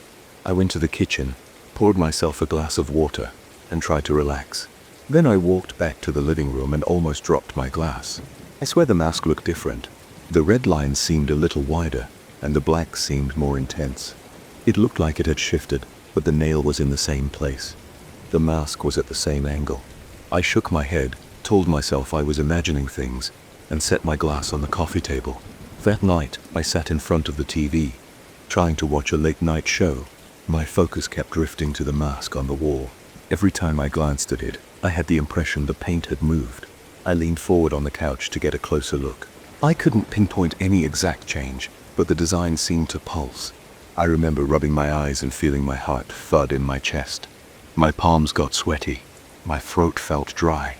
I tried to laugh it off. I switched channels, tried to ignore it, but it felt like the mask was blinking at me. Eventually, I turned off the TV and went to bed. I woke up around 3 in the morning, thirsty. I got up, headed down the hallway, and reached the living room. The lamp was off, but some streetlight filtered in through the blinds. My eyes adjusted to the dim glow, and I saw the mask hanging there. My breath caught in my throat. My heart started racing. I thought I saw its eyes move. The surface of the mask is carved with slits that look like eyes, but I felt certain they followed me as I moved. I stopped in the middle of the room, my hand trembling as I ran my palm over my face. A cold sweat ran down my back. I wanted to deny it, but I could swear the mask was tracking me. I didn't sleep well after that. When my alarm rang in the morning, I felt heavy. My neck hurt. I pushed through my day, trying not to think about the mask, but it stayed in my mind like a thorn. By the time I got home from work, I was exhausted. I walked into the living room, and my eyes went straight to the mask. The red paint looked darker than before, almost maroon. The black lines had a dull shine, like wet charcoal. The shape of the mask appeared tighter, as if it were clenching. It was unsettling. I placed my coat on the chair, stood there for a moment, and felt a wave of nausea. It was like the room was too small, and the mask was taking up all the space. As the days passed, I started noticing other things. Sometimes when I looked away from it for a moment and looked back, I'd see a small drip of red paint that wasn't there before, or catch the faint impression of a curve in the black that seemed new. It felt like the mask was rewriting itself each time I turned my eyes away. On some evenings, if I sat there in silence, I'd pick up a soft rustling sound. It reminded me of someone shifting in a chair, trying to get comfortable. I'd scan the room for the source. I'd check the windows, vents, furniture. My chest would tighten when I realized the sound was coming from the mask's direction. After a week of this, I started waking up more often in the middle of the night. Each time, I'd walk into the living room and stare at the mask for a few seconds. My legs would feel weak, and I'd have to breathe slowly to keep myself steady. The mask's eyes would seem wider, as if the slits had grown. I felt like I couldn't escape its gaze. I'd walk into the kitchen for water, and I'd sense the mask behind me. like it was leaning forward. I'd feel lightheaded. Sometimes my vision would blur. By the time I returned to bed, I'd be sweating. It wasn't just at night, though. One Saturday morning, I decided to dust the living room. I figured maybe I was letting my imagination run wild, and a bit of cleaning might calm my nerves. When I got near the mask with a soft cloth, I stopped. I noticed a faint smell like old iron, metallic and sour. I held the cloth close to the mask but hesitated to touch it. The smell made me feel like I had swallowed something bitter. My stomach tightened, and I felt a sudden headache. I moved the cloth closer and brushed the edge of the mask. For a second, I swore the mask's surface was warm, like living skin. I dropped the cloth and backed away, nearly tripping over the coffee table. That same day, I considered taking the mask off the wall and throwing it out. My hands shook when I reached for it. My fingers touched the edges and I felt a vibration. It wasn't strong, but enough to make my arms tense. I let go immediately and took a few quick steps back. My heart pounded so hard that I could barely catch my breath. I closed my eyes and counted to 10, trying to steady myself. Then I marched out of the living room, closing the door behind me. I felt like a coward, but had no idea what else to do. At that point, I started sleeping with the bedroom door shut. I also kept a small light on in the hallway. I didn't like the dark, and I didn't like the feeling that the mask was just a few steps away. Some nights, I thought I heard a soft tapping from the living room. Other times, I heard nothing and just stared at the ceiling for hours. My dreams were uneasy, leaving me feeling drained in the morning. I had a permanent tension in my shoulders. My appetite got worse, and I had trouble focusing at work. One night, I had the urge to check something in the mirror. I'd been washing my hands in the bathroom when a sudden thought struck me. Is there something on my face? I don't know why I thought that. I leaned forward toward the mirror and looked at myself. My face seemed pale. My eyes were bloodshot. Then I felt my chest tighten, because for a second I thought I saw a different face in the mirror. It had white eyes, painted skin, and red and black stripes. The vision lasted less than a second, but it was enough to make me stagger back. My hand slipped on the sink's edge and I nearly fell. I tried to shake it off as a trick of the light, but the pounding in my head wouldn't go away. After that moment, I started catching glimpses of that painted face in any reflective surface. A window at night, the TV screen when it was turned off, even the glossy finish on the kitchen backsplash. Each time I felt my stomach lurch, I'd see those white eyes and the red and black markings. Then I'd blink and see my own reflection. It was always so fast, but it left my heart thumping. Another time I was standing in the living room, facing the mask. I had turned on every light in the house because I didn't want any dark corners. I noticed something glinting near the mask. It looked like droplets of wet paint. I took a step closer. The liquid was thick and dark red, almost brown. I reached out a finger, then stopped. My body went cold, and I felt a wave of nausea. I grabbed an old rag from the kitchen, tried to wipe the droplets away. They smeared across the wall, leaving faint stains. My ears started ringing. I dropped the rag and pressed my palms to my temples. I had this sudden thought that I needed to do something. I couldn't just leave it like this. I felt like the mask was demanding something, like it wanted me to perform a ritual. Over the next few days, that idea got stronger. It wasn't a clear message or anything spoken. It was a nagging sense in the back of my head that I had to satisfy the mask. It felt like it was calling for something specific, some act that would please it. I had no clue what that could be. I found myself pacing around the living room, staring at it, waiting for some sign. My chest felt tight, and I bit my nails until they bled. My nights were restless, and my days were filled with tension. One evening, I tried to approach the mask again. I put on rubber gloves, hoping that would block out any weird sensation. My goal was to take it down and lock it away in a closet or something. I inched closer, and the air in the room felt heavier. I heard a humming in my ears. My legs shook and my mouth went dry. I reached for the mask, touching its sides. This time I felt that slight vibration again, like a low pulse. My vision blurred and my head spun. I had to pull my hands back and grip the edge of the mantelpiece to keep my balance. I kept my eyes on the mask as I leaned forward, trying not to lose my footing. My breath came in ragged bursts. I felt panic rising in my chest. I didn't know what to do. My mind raced with thoughts of smashing it or burning it. But I was scared. I worried about what might happen if I damaged it. The mask seemed to cling to the wall, pulsing with its own energy. I stumbled out of the room, slammed the door, and sat on the floor in the hallway. My hands shook. My shirt was soaked in sweat, and my heart hammered in my chest. That night I considered staying at a friend's place or checking into a motel, but I felt this pull that wouldn't let me leave. I kept thinking about what might happen if I left the mask alone in my house. Maybe it would ruin the walls. Maybe it would move around on its own. My mind was a mess. I tried to calm myself by pacing, drinking water, and trying to watch some mindless show. None of it helped. I kept glancing at the living room door, half expecting to see the mask slip out somehow. Finally, I sat on my couch, facing the closed living room door. I felt my body sag with exhaustion. My hands were cramped from clenching them so hard. My throat hurt from breathing shallowly. I realized I needed to confront it. The mask wanted a ritual, but I had no idea what that meant. I had this growing fear that if I didn't figure it out, the mask would keep haunting me until I gave in. But the idea of actually doing anything it wanted filled me with dread. My stomach churned every time I imagined kneeling in front of it or chanting something strange. I had no instructions, no guidance, just a feeling. The next morning I woke up after a rough sleep and stood outside the living room door. My hand hovered over the knob. I counted to 5, twisted the knob, and stepped inside. The mask was where I left it, but it looked more intense. The red lines seemed to glisten, and the black stripes looked sharper. I swallowed the lump in my throat and walked straight up to it. My legs trembled with each step. I could hear my own heartbeat in my ears. I got close enough to see the tiny cracks in the paint. The wood beneath was rough to the touch. My breathing was shallow, and my hands were cold. I spoke out loud, asking it what it wanted. My voice shook, and my words sounded stupid even to me. Of course there was no direct response, but my mind felt heavy, as if something was pushing against my thoughts. I asked again, my voice cracking.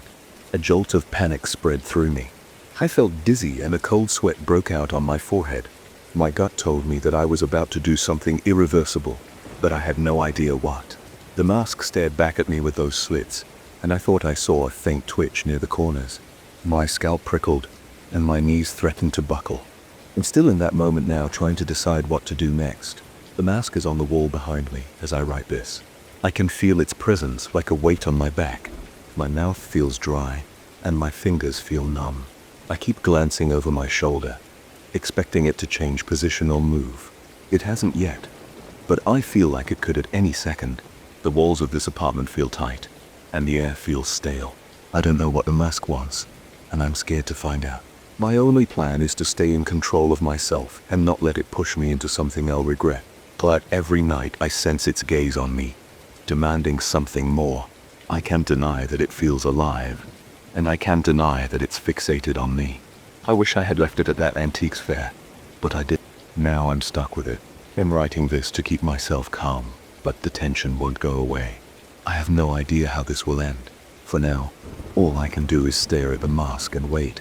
I was halfway through my Sunday when the first letter showed up. It was in an old envelope with no stamp.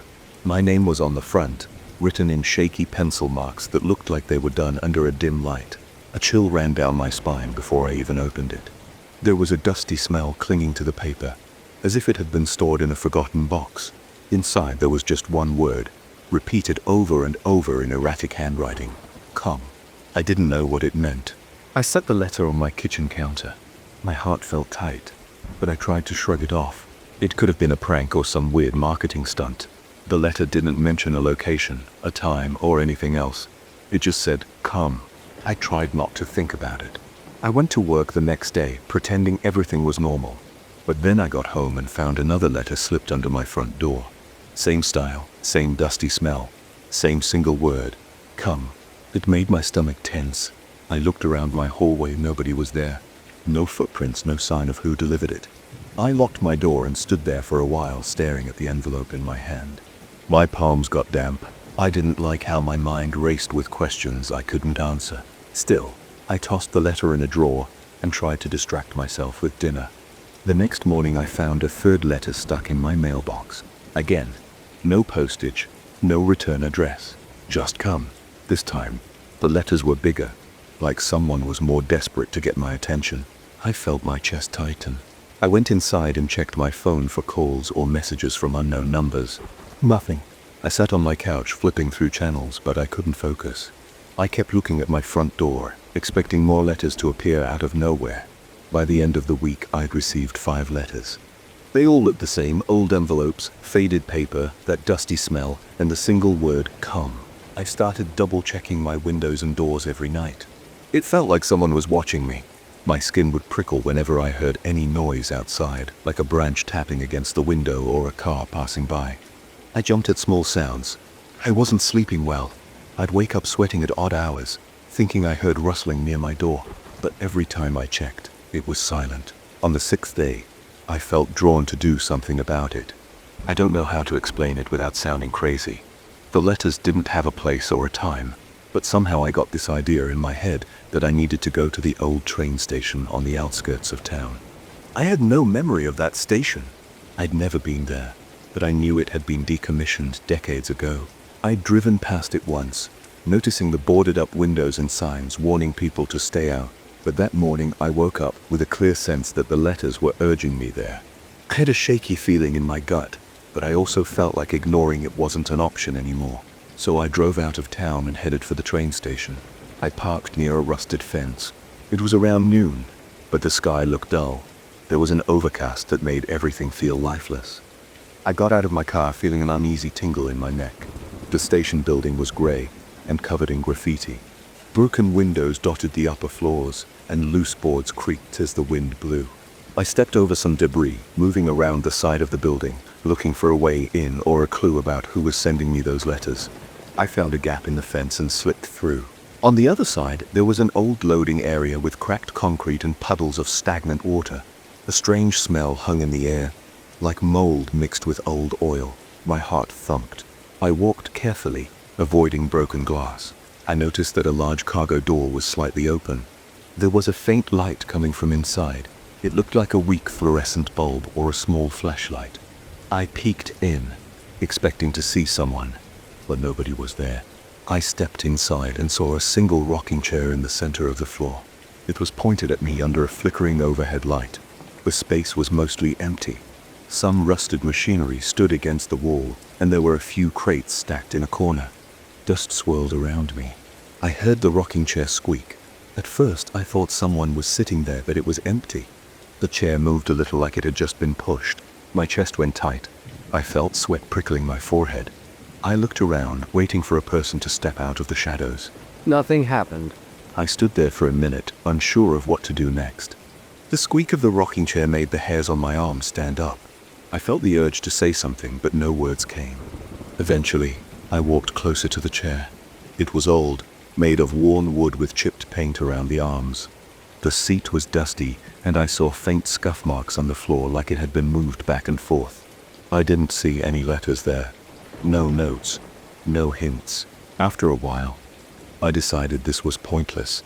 I walked out of the cargo area, trying to control my breathing. I made my way around the station, checking if there was anything else that looked suspicious. Nothing stood out. I felt disappointed and a bit foolish.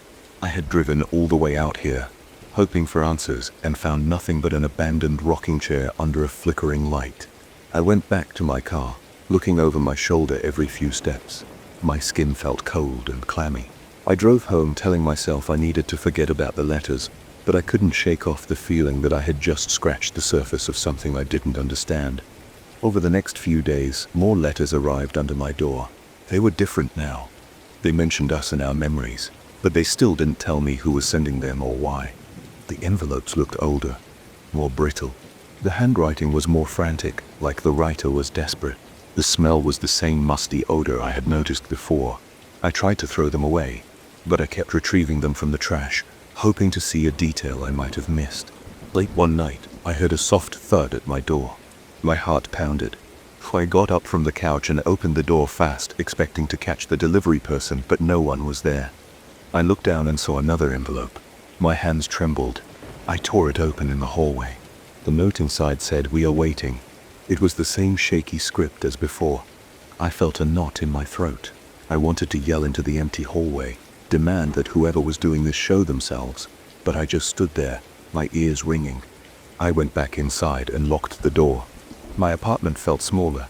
My eyes darted around, checking corners and windows. I stuffed the letter in a drawer, then climbed into bed.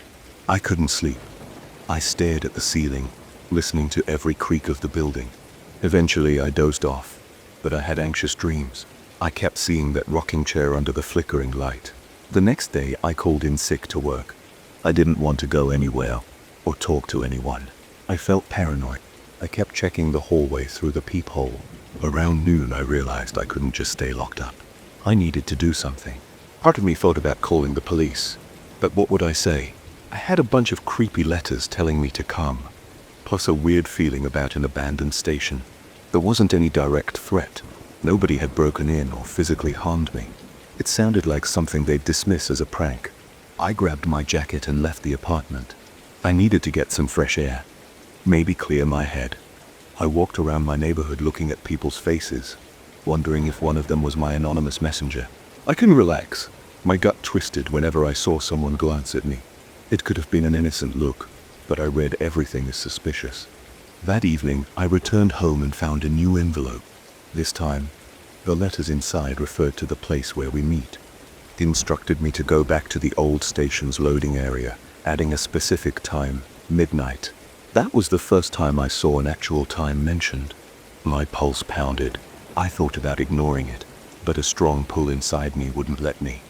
I needed to see who was behind all this. I felt more scared than ever, but I couldn't stand the idea of letting this keep happening without any resolution. I spent the rest of the night pacing around my apartment, trying to decide whether to call someone for backup. I ended up leaving my phone on the kitchen counter, feeling that if I involved others it might escalate or spook whoever was luring me. I don't know if that was logical. I felt tense, my muscles taut, my jaw clenching every time I thought about that rocking chair. Around 11:30 I grabbed a flashlight and drove back to the station. The roads were mostly empty. My heart thudded with every passing street light. When I arrived, I parked at the same spot near the fence. The place was dark except for a thin moonlight. Clouds drifted overhead, making shadows move. I walked through the gap in the fence. The ground felt uneven under my feet. My flashlight revealed the same puddles and broken glass. The air smelled stale. I heard my own breath echoing in my ears. I pushed open the cargo door. The flickering light above the rocking chair was still on, but it seemed dimmer. The chair was in the same spot, facing the entrance. It moved slowly, as if someone had just left it. I stood there, my body stiff. I looked around for any sign of another person. My flashlight beam jumped across the walls and crates. It felt like I was inside a giant empty shell. The silence pressed in on me. Then I saw a pile of envelopes on the floor next to the chair. They were all addressed to me. My name was scrawled on each one. My chest tightened. I moved closer and picked one up. It had the same dusty smell. The note inside said, "We remember." My mouth went dry. I checked another envelope. It said, "We are connected." I felt a rush of cold sweat roll down my back. I shone the flashlight around the room again. I expected someone to step out from behind a crate or appear in the doorway, but nothing happened. I noticed the hair on my arms standing on end. My breathing got shallow. I opened a few more envelopes, each with similar messages about memories and connections waiting. I felt confused and uneasy. I kept looking for a clue about who we was. I stood there for what felt like hours, but it was probably only a few minutes. The rocking chair creaked on its own again. My throat felt constricted. I whispered, "Who's there?" My voice echoed in the empty space. Nobody answered. I took a step back. My hands were shaking. I wanted to leave, but part of me wanted to figure it out. I waited, my mind racing with possibilities. Maybe it was some old acquaintance trying to mess with me. Maybe it was a stranger who picked me at random. I had no clear explanation. Finally, I turned to leave. I couldn't stand the feeling that the room itself was closing in on me. As I walked away, I heard one last creak from the rocking chair. I didn't look back. I hurried out and pushed the cargo door closed behind me. Outside, the night air felt fresh but cold. I walked to my car, checking over my shoulder. I kept expecting footsteps behind me, but I only heard my own heartbeat. I drove home, my hands gripping the steering wheel so tightly that my knuckles ached. When I got back to my apartment, there was another envelope under the door. I almost didn't want to pick it up, but I couldn't ignore it. I opened it with shaky hands. It said, "This isn't over." I felt my stomach drop. I stood there listening to the quiet hallway. My skin tingled from head to toe. That's where I am now, feeling stuck in a loop. I keep getting these letters telling me to go back to that place, promising some kind of shared memory or meeting, but never giving me a real explanation. My nerves are shot. I don't know who's behind it or why they chose me. I'm worried about losing my mind, but I can't force myself to walk away from it completely. I know that as long as those letters keep coming, I'm going to feel that weird pull like I'm being summoned, and I don't know where it leads or what might be waiting for me the next time I go back. I'm alone with this, and the tension keeps building. I don't see a way to stop it. But I can't ignore one fact. The more I try to turn away, the stronger the urge becomes, and it's starting to feel like I can't escape. I don't see a way to stop it, but I can't ignore one fact. I just don't see a way to stop it. Thank you for watching.